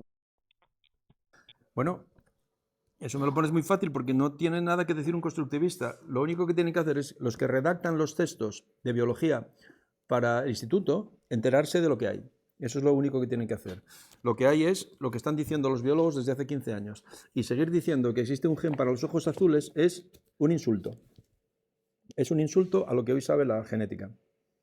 Entonces, no tiene nada que ver con nuestro constructivismo, sino sencillamente con las razones de inercia económica o de todavía ejercicio de poder político que hacen que los redactores de sus libros pues estén más ligados todavía a una fe neodarwinista. Pero vamos, tú escuchas a cualquiera hablar hoy de genes, de cáncer o de lo que sea, y ya nadie te dirá que están detrás del gen del cáncer. Esto es una estupidez. Hay muy pocos rasgos que sean monogenéticos, algunos sí, muy pocos. La hemofilia y algunas cosas sí, ya sabéis, pero los demás son multigénicos y además en su elaboración, eso precisamente porque participan muchos, no hay manera de identificar uno como el que es la clave, sino que si no participan todos, pasan cosas, y según cuáles participen, pasan cosas. Nosotros no tenemos un gen de ojos azules, ni siquiera un gen de ojos marrones. Tenemos un curso de desarrollo y toda una maquinaria que normalmente genera ojos oscuros porque son los ojos de nuestro origen africano. Mientras que en muchas poblaciones hubo variaciones que no se seleccionaron en contra y que eliminaron o suprimieron algunos de los genes que participaban en la construcción de ojos oscuros. De tal manera que ahora, si te salen ojos claros, es sencillamente porque, digamos, eres descendiente de esas poblaciones a las que les falta algún gen, que no es ninguna patología, sino que sencillamente eso no era inadaptativo en contextos nórdicos, y entonces sencillamente es que tú estás teniendo un curso de desarrollo que no cuenta con aquellos genes. Pero no hay ninguno para programar azul, ninguno para programar oscuro, sino el conjunto de ellos normalmente trabajando y produciendo lo que es normal producir, los estándares, por así decirlo. Yo esto no soy un experto, pero por eso os traía este libro que lo explica bastante bien, bueno, este y muchos otros que viene uno explorando desde que trata de enterarse qué es cuál es el alcance de la revolución de la genómica o de la genética en la biología. Y es absolutamente decisivo para nosotros, para todos, pero para nosotros, porque impide una visión geneticista del comportamiento.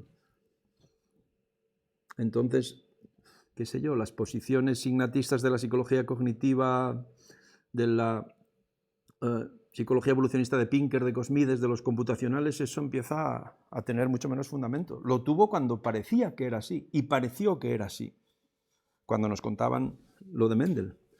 Lo bonito es que sale lo de Mendel, pero por un proceso que no es el que Mendel creía. No hay un alelo recesivo, un alelo dominante, por así. Vale, gracias. Yo en la carrera, a todos vosotros como profesores, era muy amigo de este campo y muy amigo de estas posturas, y luego me volví al lado oscuro y empecé a hacer neurociencias. Hace poco pude ir a hacer una pequeña estancia doctoral a Oxford y ver qué estaban haciendo estos fisiólogos de los que hablamos muchas veces, ¿no? Creo dos cosas. La primera a este respecto es que yo creo que a todos aquí estamos remando en la misma dirección, no hacer hombres de paja con respecto a la opinión o a la postura de algunos de estos. Desde luego hay panpsiquistas y hay gente que está en las nubes, pero considero que hay fisiólogos y neurocientíficos con posturas relativamente cercanas a estas. Para comprenderlos mejor, primero hay que darles existencia y tenemos que mantener un diálogo con ellos. Por supuesto, defiendo la psicología, pero solo los psicólogos hablando a su vez o en su contra vamos a tener una opinión. Si planteamos vivir de espaldas a esta ciencia que se está produciendo, esto no va a ir a ningún lado. No quiero decir que nos vayan a eliminar, pero desde luego tenemos que mantener un diálogo con ellos. Y donde creo que tenemos que partir, a mí me da la sensación de que esta propuesta se entiende muy bien con contrastes y a la contra de, pero por sí sola como propuesta, a mí me cuesta más imaginarla, siendo cierto que es por así decirlo, una teoría amiga y que yo entiendo, pero me parece que tiene esa carencia. Se entiende muy bien en contraste a otras y por negación de otras, pero su propuesta por sí sola es más difícil, es más intangible, yo creo. Es decir, sabemos de qué nos separamos, pero ¿qué estamos construyendo? Esa es la pregunta que yo haría. Y luego, pues muchas otras que surgen que nosotros sí les hacemos a otros más encumbrados en sus teorías, como, vale, pues en qué momento emerge esta idea de ser humano, por ejemplo. Hablamos de que, por ejemplo, en los unicelulares no hay cierta libertad, por así decirlo. Vale, pues en qué momento filogenético y también ontogenético surge esta libertad. Hay un momento, lo tenemos claro. A mí me da la sensación de que todavía, pues no. Y otra pregunta que también nos tenemos que hacer es, por ejemplo, con respecto a las inteligencias artificiales, donde sucede lo mismo. A día de hoy se trabaja mucho, por ejemplo, en Oxford con modelos computarizados, como los que comentabas a día de hoy. Me gustaría saber si, en tu opinión, nos olvidamos de algún componente orgánico cuando estamos haciendo un modelo de ordenador, o efectivamente lo tendríamos todo con un modelo de ordenador análogo a lo que es un organismo humano, por ejemplo. Sé que son muchas cosas y que es un berrinchurrillo, pero son varias. Recuérdame si olvido alguna. Vamos. Tenemos por un lado lo de modelos de máquina y por otro lado las cuestiones, digamos, evolutivas, de evolución de lo psíquico.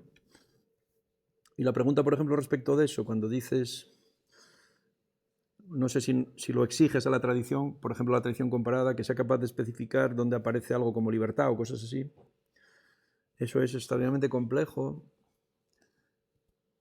Recuerda que partí de reconocer que lo que sabemos sobre unicelulares es muy poco, aunque llevamos 100 años investigando, ¿eh? Hicimos una revisión hace poco de esto, y desde Jennings, desde finales del siglo XIX, no pararon los psicólogos, incluyendo conductistas a veces, de investigar, precisamente porque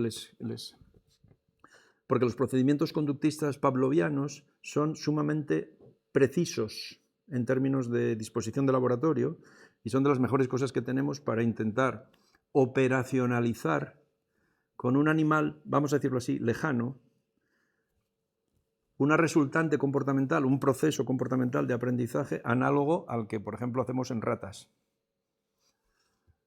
La lógica de la psicología comparada frente a estos panpsiquistas, a mi juicio, tiene que ser muy modesta. Yo sigo siendo de la vieja escuela y teniendo miedo.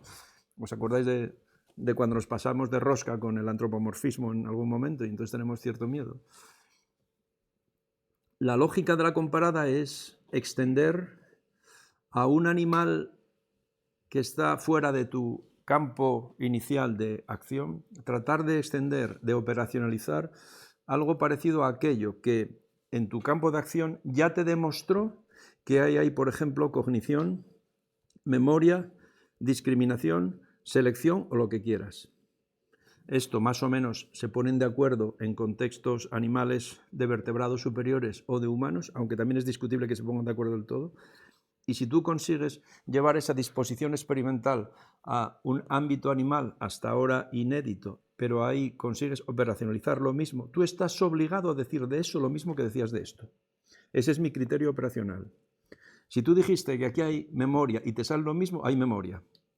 Pero lo que no se puede hacer es atribuir a ojo memoria. Y entonces yo, como diría Morgan con el canon también, donde no lo tengas operacionalizado te callas la boca y dices que seguirás investigando. Sabemos que hay procesos básicos de sensibilidad, como os decía, en unicelulares, en paramecios, porque parece firme la demostración y repetida. Hay intentos nada convincentes de demostrar aprendizaje en plantas, que están hoy teniendo una polémica enorme. Estamos siguiéndolos y tal, pero nuestro juicio, cuando hicimos este último trabajo, es que los métodos pavlovianos son útiles en vertebrados superiores, por así decirlo, pero que empiezan a ser muy torpes cuando nos acercamos a ámbitos así. Porque, por ejemplo, presuponen una cosa que es mucho presuponer, que hay estímulos neutros. EI, pero algo neutro con lo que voy a asociar el reflejo, ¿verdad? Pero no hay estímulos neutros. Todo estímulo tiene, digamos, una disposición de asimilación orgánica específica, una reacción atencional, una contracción de lo que sea. Entonces es muy difícil encontrar algo que podamos hacer pasar por el estímulo neutro que usábamos en el contexto, por ejemplo, de una rata, donde decimos que un estímulo neutro es una luz. Claro, porque la luz no induce una reacción estricta, fisiológica, pero por supuesto que induce una reacción atencional, una contracción pupilar. Entonces, ¿veis? Hay problemas en eso. El criterio sería, afirma lo que puedas demostrar, y yo no puedo demostrar ni puedo afirmar nada que tenga que ver, por ejemplo, con la idea de libertad o de, no sé si preguntaste por eso, por libertad, por voluntad. Bueno, Más bien estamos hablando de cambios cualitativos verdaderamente. Podemos hablar en algún momento de aquí conciencia, aquí no. No. Si esa es la pregunta, no te entendí bien, porque hablar de cambios cualitativos que suponen la solución de problemas ontológicos como mecanicismo, organicismo, y suponer que hay un punto en el que yo puedo decir que de aquí surge aquello, yo creo que eso es absurdo. Eso es emergentismo y es poner el problema como solución. El problema es, oye, parece que hay materia y después parece que hay seres conscientes. Y dices tú, pues muy bien, primero pones la materia y después pones la conciencia y dices que en algún momento esto emerge de esto. Vale. Es poner como solución el problema mismo. Yo creo que eso no se puede afirmar. Y que no hay, que la investigación no funciona así, que la investigación funciona extendiendo, si hablamos de comparada, extendiendo hacia abajo o hacia atrás, por decirlo, ¿me entendéis? ¿No? Hacia niveles o fila más elementales, extendiendo las categorías de las que ya disponemos aquí. Esto nos ayuda a transformar las categorías de las que ya disponemos aquí y volvemos a hacer ese círculo. Y entonces, en el círculo ampliamos cada vez más el orden de especies, de fila, de los que podemos decir que hay algo de psicología en ellos. Y mientras no hagamos ese proceso, no hacemos nada, porque ese es un proceso, digamos, de inclusión operatoria de ellos en nuestros esquemas de qué es lo psíquico. Pero son buenos esquemas. Tenemos muy operacionalizados modos muy diversos de aprendizaje, que nos permiten hacer clasificaciones de animales que aprenden con un solo ensayo, aprenden, sin embargo, lentamente, que aprenden con una reorganización, digamos, del campo perceptivo rápida. O sea, tenemos muchas formas de operacionalizar modos de adaptación inteligente. Pues la modesta tarea del comparado consiste en operacionalizar eso en otros contextos y entonces decir algo, pero nunca decirlo a ojo y nunca, creo yo, decirlo en el sentido de que demuestre que de un nivel, digamos así, ontológico o metafísico como pura materia, salte a un nivel como conciencia. De la misma manera que un físico jamás puede decirte que de la nada surge algo, surge el Big Bang, sino que si te dice que algo surge de algo es porque tiene una ecuación o un sistema de transformaciones de un nivel a otro. No puedes pedir respuestas metafísicas a un ámbito tan modesto que sencillamente se extiende extendiendo esa operacionalización. Eso por lo que refería, por lo referente a lo de comparada. Y lo de máquinas, la pregunta parece que era si yo creo que puede haber un modelo completo en un modelo máquina. No. Porque las máquinas son artefactos nuestros. Porque la historia de la biología y de la psicología muestra que siempre, una y otra vez, intentamos utilizar máquinas como modelo de la acción, centralitas telefónicas, ya sabéis, ¿no? Circuitos, ¿cómo era aquello? Los de Freud y después los de los etólogos también, ¿no? De rebosamiento. en fin, 1000 modelos de máquina y ninguno de ellos funciona. 2, 3, porque la propia tradición que se ilusionó y que creyó que los modelos máquina eran modelos de inteligencia, ella misma se autocriticó con razones muy profundas. Toda la crítica de Shirley a la idea de computación. Hay computación, sin duda. La computación implica pensamiento. Seguro que no siempre. Seguro que no siempre. No sé cuándo lo implica, pero seguro que no siempre. Y seguro que no lo implica en un robot o en un ordenador. Quinto, porque los propios que trabajan en esa fabricación, no sé la gente que tú conoces, pero normalmente cada vez más me parece que ellos mismos son escépticos, que conocen muy bien las tripas, por ejemplo, que conocen qué es ChatGPT y son los primeros que te dicen que ChatGPT es potentísimo, pero no sabe nada. Y sexto, por razones ontológicas, las máquinas no son organismos, y esto que parece una tontería implica que las máquinas no necesitan nada, y como no necesitan nada, no hay en ellas los dispositivos operatorios para satisfacer necesidades, salvo que nosotros se las programemos, con lo cual están totalmente dependientes de nosotros, y vuelvo a la respuesta 1, que son artefactos nuestros. O sea, son bastantes argumentos, sin rechazar la potencia alucinante, cuasi operatoria computacional, que nos da 1000 vueltas a los humanos en su capacidad de transformación. Pero recordad que esto nos pasa con el cascanueces de Clark, que es capaz de guardar nueces en el otoño en unos 12.000 lugares y después se encuentra el 80% bajo la nieve. Ya me gustaría a mí tener la capacidad del cascanueces de Clark para encontrar un libro cuando éste me pide un libro. O sea que la potencia no es índice tampoco de inteligencia. Entonces yo creo, no sé qué opinas tú, si quieres contestarme, porque dices que estás en contacto con gente que está metida en estas discusiones. Sí, digo que veo lo que dices, pero que hay precisamente algunos de esos argumentos que caen en el error en el que yo caí en la pregunta anterior. Por ejemplo, nosotros nos tenemos que, o estamos abocados a fijarnos en el pasado para mejorar nuestra interpretación del presente y con eso el presente cambiará. Esa idea no de círculo vicioso, sino de círculo vicioso. Sobre esto se sienta todo. Entonces, fijarnos simplemente en la opinión que podía tener Searle o David Palmer o alguno de estos sobre la posición de la inteligencia artificial hace 10, 20 o 30 años, no implica que esté determinada la solución final. Quiero decir, yo no estoy tomando un partido con esto. Yo simplemente creo que la solución no está ni mucho menos dada. Entonces, no podríamos simplemente decir que por la idea que tenemos hoy en día de organismo, por las premisas materiales que eso conlleva, que nunca una inteligencia artificial podrá hacer algo análogo e indistinguible para nosotros al menos de lo que es pensamiento. La última pregunta del pensamiento siempre va a ser irresoluble, tanto en cuanto yo no puedo decir lo que es pensar para otro, que sería el problema duro de la conciencia. Entonces yo lo veo un poco así.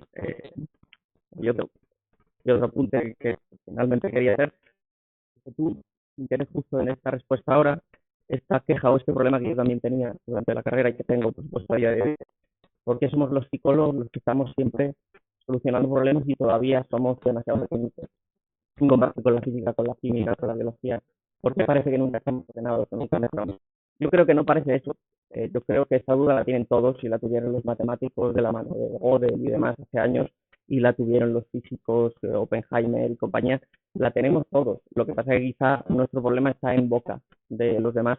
De cada física, pero eso también es culpa nuestra, porque los que determinamos lo que es depresión o lo que se conoce como depresión somos nosotros, y somos nosotros en el día a día, en Instagram y en redes sociales poniendo, ¿quieres saber si tienes depresión? Entonces así es eso, no es tanto que los físicos estén preocupados de determinarnos los conocimientos, sino que a veces nosotros nos sesgamos y reducimos nuestras opiniones a herramientas de venta. Como yo quiero pacientes, voy a decir que la psicología es esto, estemos mejorando o no. No sé si me explico. Una cocina eso. A ver si soy breve. Mira, la observación de que los problemas de la psicología no son absolutamente inéditos o distintos, absolutamente, de otras ciencias me parece muy importante, porque siempre tenemos el prejuicio de que son de otro orden y de que no hay manera de resolverlos. Ahora, yo creo que no son idénticos, que tienen especificidades y en parte tú estás indicando algunas. Esas que yo decía también como algunos lastres de orden político estructural que tienen que ver con cómo, y esto pasa en el resto de las ciencias sociales, me parece a mí, que tienen que ver cómo empuja, por así decirlo, la clase de individuo, la clase de psicología, que un poder dominante, un estatus político dominante necesita, está continuamente empujando para que sea creado, para que sea reforzado, para que sea mantenido, y eso es parte intrínseca de las ciencias sociales y de la psicología también, es inescapable.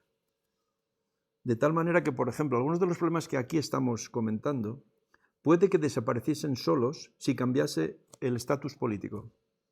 Puede que este énfasis en el individualismo se disolviese cuando hay otro proyecto que exige otra clase de individuo que hay que fomentar. Y esta circularidad, que parece viciosa, no es que sea virtuosa, es que es lo que hay.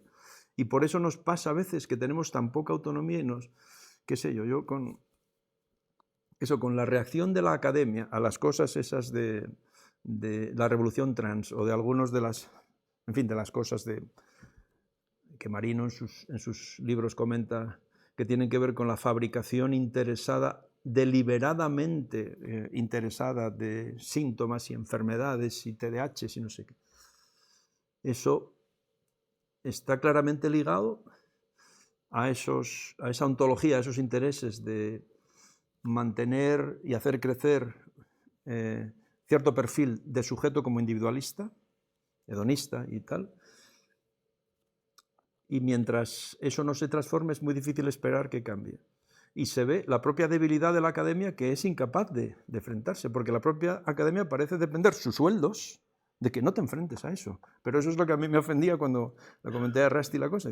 Pero es que seguimos teniendo un sueldo, en principio, que hay que tener valor para enfrentarse porque no todo es lo mismo y porque tenemos algunos principios de verdad que muestran, como él mostraba, que aquí hay un componente de negocio que debe ser denunciado y que si lo resuelves, si lo quitas de delante, ayudas a reducir el sufrimiento de muchísima gente. O sea que hay esos factores específicos de ciencia social ligados a lo político que hacen muy difícil que las cosas cambien estructuralmente si no hay cambios de estructura por arriba, que es lo que alguno diría que es tocar fondo. Ya termino con esto. Mi postura en cuanto a eso, que no entiendo, no sé si igual no se me escucha, pero no se puede hacer ciencia desde la nada. Esa es mi idea y yo creo que es la que tenemos con todos. Y creo que le sucede solo a las ciencias sociales, le sucede a la física y lo mejor, esto no va a dejar de pasar. Igual no temas tan fáciles de disolver, que parecen fáciles, pero luego estamos viendo que no son autoevidentes, pero está sucediendo en los demás y siempre y cuando la ciencia la vehicule un ser humano con necesidades imbuidas, ¿no? Que la ciencia es diferencial, cosa que no. Entonces, la cuestión es la que no es diferencial y de hecho creo que plantear que sí es diferencial es ser espiritual, de repente. Esto, aquí sí hay diferencias distintas. Realmente por lo mismo. Pero esa es mi postura. Estado. El individualismo no. El individualismo es el que vehicula ahora la psicología sería otra, pero es lo mismo. Y cuando sucedió esto mismo con las matemáticas y no era tan claro, entiendo que te refieres a que siempre hay una pragmática, siempre vamos a hacer por lo mejor. Y lo que funciona para conducir políticamente una sociedad que implica un modelo de individuo, eso puede volver a reaparecer cuando los intereses políticos converjan en esa dirección. Por eso a veces parece que damos pasos de ciego, pero en el fondo la cuestión es que está ligado una verdadera transformación a transformaciones políticas del marco de la idea de sujeto, de lo que queremos hacer con la vida de los sujetos, de lo que quiere hacer una mayoría política que, digamos, que llegue a tener poder suficiente para ejercerlo. Y mientras tanto, es como si diésemos, como es aquello, de un paso adelante y dos atrás a menudo. Y no porque seamos tontos o estemos locos, sino por esta dinámica tan compleja. Y pasa en ciencias sociales también. Yo creo que no es idéntico a lo de las ciencias naturales. Pero bueno, dejamos, si quieres, la polémica. Ahí. Con una cosa que le comentaste aquí, bueno, no me acuerdo cómo se llama ahora. Bueno, a él. Dijiste que, bueno, hablaste de lo de Morgan y tal. Esto yo te lo pregunté una vez, lo que pasa es que luego fui para casa y como lo comentamos así muy rápido, no me quedé con nada. Entonces te lo pregunto otra vez. Dijiste que si operacionalizas lo que puedas definir como memoria en el humano y dices, bueno, pues esto es memoria, y lo encuentras después en un caracol, entonces puedes decir que el caracol, o debes decir que el caracol, es que yo diría que no hay otra forma de, bueno, vale, pero ¿y cómo sabes que es memoria en el humano? Es decir, ¿cómo sabes que eso que estás operacionalizando es memoria en otro que no eres tú? Por ejemplo, Manuel. Porque estoy haciendo un experimento. Yo creo, y es lo que le comentaba el otro día a Nacho, lo que pasa que me expliqué fatal, que es con una analogía con las propias operaciones que tú haces, que el científico hace, sobre Manuel, en este caso, o caracol. Entonces, claro, ahí a mí me surgen varios problemas que sigo sin entender en absoluto, que son que en ese caso no puede ser, claro, que tú dices que no se eliminan las operaciones nunca en la psicología, eso tampoco lo entiendo, esa es otra pregunta, pero claro, en este caso no puedo eliminar ni las operaciones de Manuel porque está operando, ni las mías para inducirle a operar de aquella manera, ¿no?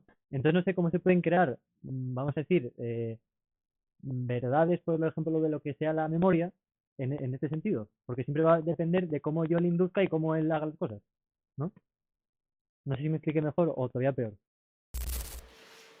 Respecto de la primera parte de la pregunta, yo creo que tiene una respuesta directa y es justo que no tiene en esta perspectiva ni pies ni cabeza el tener dudas mentalistas, el tener dudas del tipo de Hume, el tener dudas de si el otro tendrá mente.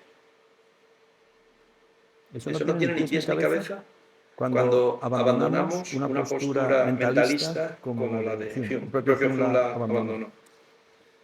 Por razones de pura pragmática y por razones científicas que dicen que todo lo que yo sé es que tú eres análogo a mí, que tienes una estructura biológica análoga a mí, un origen análogo a mí y un proceso de aprendizaje y de operación y desarrollo análogo a mí, todo me conduce a suponer que yo no tengo ninguna razón para dudar que si yo sufro, tú sufres. Ese es el primado de la praxis, digamos, de infancia, la que enseña mamá al niño. No me muerdas que me duele. Entonces el niño anda, pero si está, le pasa como a mí. Y el primado de la praxis científica, que es todo lo que os acabo de decir, que no hay ninguna duda desde el punto de vista de la ciencia de que el otro es como yo y tiene sensaciones y sentimientos. Por eso tenemos esa intuición de que con animales cercanos tampoco hay ninguna duda. Otra cosa es operacionalizar hasta dónde. Pero no dudaríamos que sufre una estructura orgánica que es completamente análoga a la nuestra. Sufre si la pincho.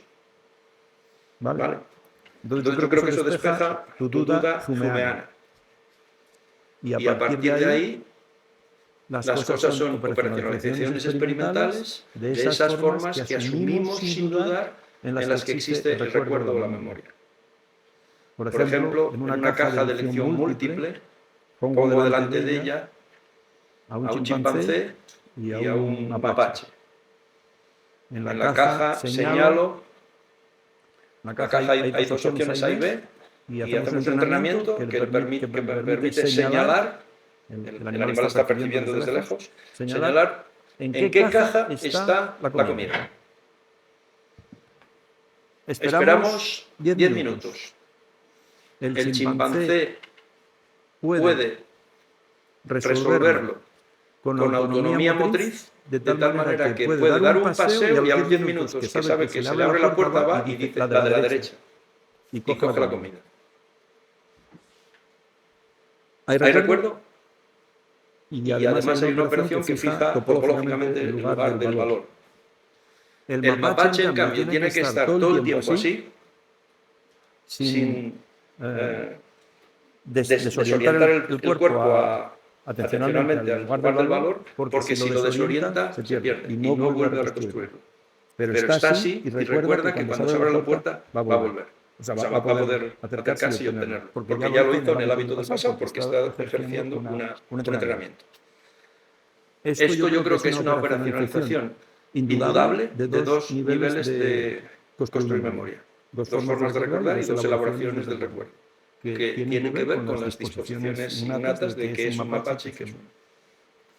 Yo ahí no veo especial misterio. Seguimos haciendo ese tipo de cosas y articulándolas cada vez más y mejor, y sabemos un poco más del otro. ¿Y lo de eliminar las operaciones? Era como una pregunta para mí. Pero eso es que si no lo contextualizas no saben ni de qué hablamos, me parece a mí. Eliminar las operaciones... ni siquiera yo sé muy bien cómo quieres que lo aplique a cuestiones de psicología. A ver, es que el otro día lo estábamos discutiendo aquí, Mario y yo, y ellos me decían que ciencia es... en teoría la ciencia no se pueden eliminar las operaciones, según Gustavo Bueno, o sea, tiene que eliminar las operaciones para crear verdades, evidencias empíricas, todo esto. Sí, vale. Vale, es el criterio de eliminación de las operaciones de la teoría del cierre categorial de Bueno. Por lo que yo os dije, los objetos, los artefactos, las verdades científicas, las ecuaciones, no son independientes de nuestra acción de una manera ontológica, estructural. Si las acciones no los sostienen, los mantienen y los realizan, el objeto se deshace. El objeto deja de ser objeto. De manera que yo diría que las operaciones no se pueden... O sea, que una verdad sea verdad científica no depende de que yo la entienda y la ejerza, pero es imprescindible que alguien lo haga. Esto lo decía mucho Tomás. Y os pongo un ejemplo que me gusta mucho que pongo en clase porque deja a la gente pensando y a mí también. Llevo años pensando sobre esta cuestión, que es la cosa de... ¿Os acordáis de la piedra de Rosetta? Que nos ayudó a entender después de no sé cuánto tiempo, pero siglos, ¿verdad? En que nadie era capaz de entender el lenguaje jeroglífico egipcio. Existía el lenguaje jeroglífico egipcio como objeto cultural normativo cuando, después de que los egipcios sí lo leyesen y escribiesen, pasa un tiempo histórico en el que nadie lo lee o lo escribe. Durante ese tiempo existe, es la pregunta. Que sigan existiendo las marcas en la piedra arenisca es evidente, porque nadie pone en duda que hubo un lenguaje, pero lo que yo pongo en duda es que haya un lenguaje cuando nadie lo habla. Lo que pongo en duda es que haya una ecuación cuando nadie la usa. ¿Qué es una ecuación cuando nadie la usa? Es los restos de su fisicidad. Es tinta sobre el papel o lo que fuese. Es la idea de que no existe el objeto sin sujeto, no existe lo real cultural si no es a través de las operaciones que lo definen, lo construyen incesantemente y le dan uso. Y si eso desaparece, empieza algo así como un proceso de degeneración del propio objeto, de disolución de lo que significa como sistema de uso. La idea es que los objetos no son en sí, sino son un sistema de uso. Nadie sabe lo que es un en sí de esto, ¿no? Aunque hay muchos niveles en los que podemos definirlo, incluyendo un nivel molecular o atómico, lo que queráis. Pero son sistemas de uso construidos a través de uso y de acción. Si eso desaparece en todos los planos, yo creo que ontológicamente desaparece lo que llamamos objeto. Por eso yo nunca diría que las operaciones pueden ser eliminadas al límite. Y no hay ningún problema en ello, porque yo no creo que las verdades consistan en esencias que se despegan de la operatoriedad, sino en estructuras estables que nacen, que brotan de la operatoriedad. Es una noción diferente a la de Bueno de aniquilación de las operaciones para para la decantación de una verdad M3, quizá, diría. En fin, es una cosa discutible. No me queda exactamente claro la explicación genética, cómo se materializa, o sea, en qué difiere exactamente de una cosa. Significa, por ejemplo, con el ejemplo de la agenda, o sea, ¿qué significa? Que el sujeto determina lo que va a hacer en la semana cuando lo escribe en la agenda. Sí, el sujeto que es el conjunto de operaciones que tú haces delante de la agenda y que ni siquiera tú conoces antes de hacerlas. El sujeto es un fluir de acción, no es un ente previo que lo sepas. De manera que tus tanteos y ajustes, que están ligados además a la materialidad misma de la pantalla y de la agenda, en donde tienes lunes, martes, no sé qué, no me cabe, haces un juicio. Tú eres el que estás componiendo como sistema de operaciones, pero tú no tienes la agenda puesta antes. Lo que quiero decir es que ese es el proceso por el que se determina o se conforma de una manera específica lo que vas a hacer después, que es más o menos atender a la agenda, que nunca lo vas a hacer del todo, pero más o menos atender a la agenda. De manera que cuando no lo tienes muy claro, ¿qué tenía que hacer? Es un proceso de determinación, no de autodeterminación en el sentido de un ser que ya se conozca desde el principio y que determine su futuro, sino que en el ejercicio lo hace. Es una idea simplísima de acción.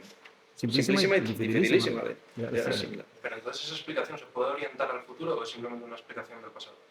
Me refiero la explicación del futuro va a ser siempre probabilística y la explicación genética lo que te explica es pues eso, la acción terminada que ya está ahí, entonces la puedes analizar con relaciones genéticas de no, el sujeto aquí estaba haciendo estas operaciones que fueron cristalizando como quien dice en estas rutinas o lo que sea, pero de cara al futuro, porque como que me daba la sensación cuando lo explicabas que se podría orientar al futuro, pero no veo de qué forma se puede orientar al futuro sin determinar la acción, sin decir que la acción ya está determinada. Por el pasado.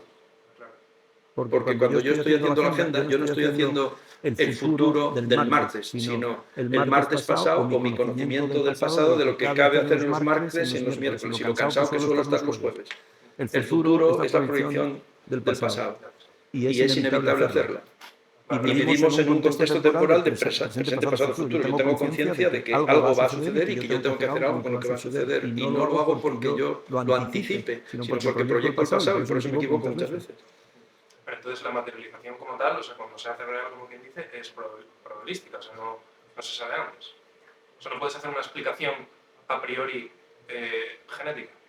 Como quien dice, no puedo decir porque tú has hecho esto, vas a hacer esto. A priori no, la explicación genética es la que lo realiza. La explicación, digamos, el proceso genético es un proceso que cuenta siempre con el futuro y que se está ajustando a las condiciones del presente. Pues nada, yo volviendo a la selección orgánica, porque además me interesa para tú lo explicaste hablando de lo que sería que de una manera no lamarquista, pero que puede parecer en principio al final se pueden seleccionar ciertos genes que optimicen el comportamiento. Yo quería que profundizases en lo que hemos hablado también en una opción de la selección orgánica en la que solamente con la herencia social crearía una especie de comportamiento, vamos a decir, puro, que no es así, exactamente.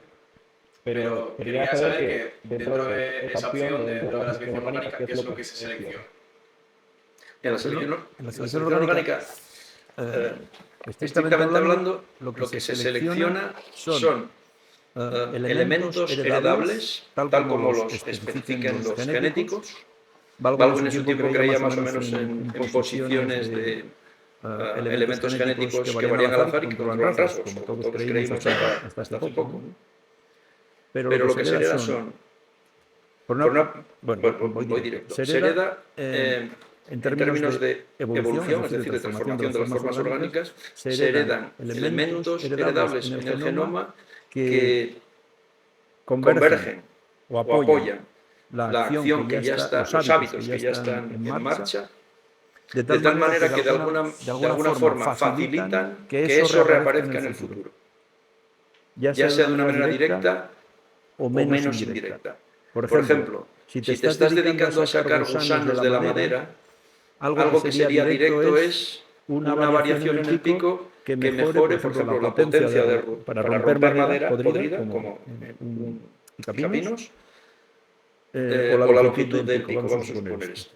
Pero como te estás exponiendo a predadores en troncos desnudos, si hay variaciones convergentes que, por ejemplo, te hacen más pardo, de tal manera que te hacen algo menos visible o perceptible por predadores alados, eso también podría seleccionarse. Es decir, que se pueden seleccionar cualesquiera variaciones que contribuyan al sostenimiento del hábito. Y por eso hay... Esto es muy importante y lo utilizan los biólogos, porque saben que la selección orgánica ayuda a explicar variaciones convergentes que de otra manera serían milagros. ¿Cómo puede ser que un pájaro carpintero le muten a la vez estructuras que tienen que ver con el poder de agarre, de grapa de las patas, que no sé si los visteis, pero son crampones, la dureza de la cola, que es rígida completamente para apoyarse y poder hacer el trabajo de golpeo, o sea, es un trípode. La longitud de la lengua que entra en la madera y la potencia del pico. Y estructuras que ayudan a que no sé cómo decirlo, a que los golpes no le afecten. Los golpes de golpeo en la madera. ¿Cómo puede haber mutaciones que converjan todas a la vez? ¿Veis que es un milagro? Es un problema de Darwin. Cuando hablaba de los ojos decía, hay que suponer mutaciones que vienen de lugares tan distintos que parecen un puñetero milagro. Y por eso él seguía defendiendo el lamarquismo. Y por eso Baldwin, entre otras cosas, vio que había que buscar un sustituto a la explicación lamarquista. Y lo que dices del límite, el límite es que si hay selección orgánica es porque hay producción y transmisión durante generaciones de hábitos que ya están ayudando a sobrevivir a esa población. De manera que no necesitan de una manera absoluta un soporte genético. Si lo hay, bien. Y si no lo hay, estás tirando para adelante. De tal manera que en los contextos sociales y más plásticos, el límite es que ya no es necesario o ya no tiene por qué aparecer un soporte hereditario. Como parece que pasa en general en fenómenos nuestros en donde cambios culturales y cambios de hábitos no implican cambios genómicos. El último gran caso donde sí parece que hubo un cambio genómico es, muchas veces lo contamos, la capacidad de algunas poblaciones humanas de interrumpir, vamos a decirlo así, el destete y seguir pudiendo asimilar la leche en edades adultas. Eso parece que es uno de sus últimos ejemplos donde los hábitos sostenidos por esas culturas o poblaciones humanas ganaderas ayudaron a seleccionar variantes en el desarrollo que inhiben el destete, que inhiben el rechazo de la leche. Y quienes tenéis intolerancia a la lactosa sois originales, en el sentido de que no recibisteis esa variación que a algunos nos permite el placer de seguir siendo unos mamones. Pero es un ejemplo de los límites, porque después hay infinidad de procesos culturales para los que no parece que haya un soporte genético directo. O sea que es un gradiente. Yo te quería preguntar sobre la tendencia que tenemos a nivel casi filosófico en Occidente de la eliminación del sujeto. Y, por ejemplo, el otro día Nacho en su charla hablaba de que en Occidente la filosofía tiende a la eliminación del sujeto, mientras que en Oriente era al contrario, era más bien hacia la eliminación del objeto. Y me lo preguntaba, bueno, estábamos leyendo también el artículo de Tomás en el que dice que realmente el concepto de sujeto aparece con Kant y antes no hay tal concepto de sujeto, pero bueno, sí que hay un cierto principio operatorio desde Aristóteles. Entonces, si ¿consideras que hay alguna tendencia a nivel filosófico de idea fundamental que lleva a este intento constante siempre de eliminación del sujeto y de sus operaciones? Bueno, que se puede ver reflejado también, por ejemplo, en eso, ya muy a posteriori de la teoría del cierre, que intenta siempre eliminar las operaciones de los sujetos, y me llama la atención esa necesidad constante de intentar, pues eso, que el sujeto desaparezca, o sea, dos así chiquititos, o ese tipo de cuestiones, ¿no? Entonces, no sé si crees que hay una tendencia filosófica. Es complicado, pero Hay una raíz filosófica en toda nuestra cultura occidental que tiene que ver con pensar el alma como un extranjero, como un visitante. El alma arrojada a este mundo, el mito platónico que viene de los órficos, como un visitante, como un extranjero. Y encima como un extranjero que llega a un mundo que ya está hecho, que ya está dado, y como mucho solo puede ser observador de ese mundo. El mentalismo, ¿no? Como mucho yo puedo reflejar dentro lo que el mundo es. De manera que ya es partir de una especie de concepción secundaria o peyorativa de lo psíquico, como quien está encargado como mucho de hacerse cargo de lo que el mundo es. Y entonces una vez que tú describes o eres capaz de construir lo que el mundo es, lo quitas. Pero para hacer eso hay que tener una concepción así, que tenga un fondo órfico o platónico. Y si no la tienes, no lo podrías quitar, porque el mundo no es sin las operaciones. Es decir, cualquier cosa a la que podamos llamar mundo o realidad está ligada a lo que pudimos definir nosotros respecto de ello, con independencia de que exista un en sí. Pero más allá de, o más acá, todo lo que sabemos de las cosas es lo que podemos definir. Y donde dejamos de saber, dejamos de saber. No hay más.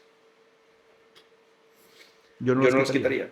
Pero quizá este prejuicio hace que todos los mecanicismos pongan por delante a un mundo máquina, tal que una vez bien descrito quitas al alma, quitas al sujeto. Que son muchas tendencias conexionistas actuales, por ejemplo. Pues esa especie de artificio también tan peculiar que hace la computación. Mantiene el sujeto y mantiene la máquina. Eso es la cuadratura del círculo. O sea, mantiene la acción representativa a la vez que mantiene la máquina. No me extraña que tuvieran ilusión de la cuadratura del círculo, si hubiera salido, ¿no? Creo que es eso, pero seguramente hay mucho más porque...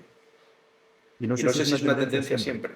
Hay momentos inversos del idealismo donde llevan al límite al poner el sujeto que pone el mundo desde una especie de primado absoluto de la individualidad. Y en cierto modo el constructivismo apunta a un equilibrio en donde nunca pones el sujeto como espíritu, y entonces el sujeto no es el creador del mundo como espíritu, y nunca pones el objeto como absolutamente primario, de tal manera que nunca puedes desalojar al sujeto. Es un ten con ten, es esa dinámica sujeto-objeto, que es muy distinta de mente-cuerpo, de mente-conducta. Creo que algo podría ir por ahí, pero tampoco seguramente eso es exhaustivo.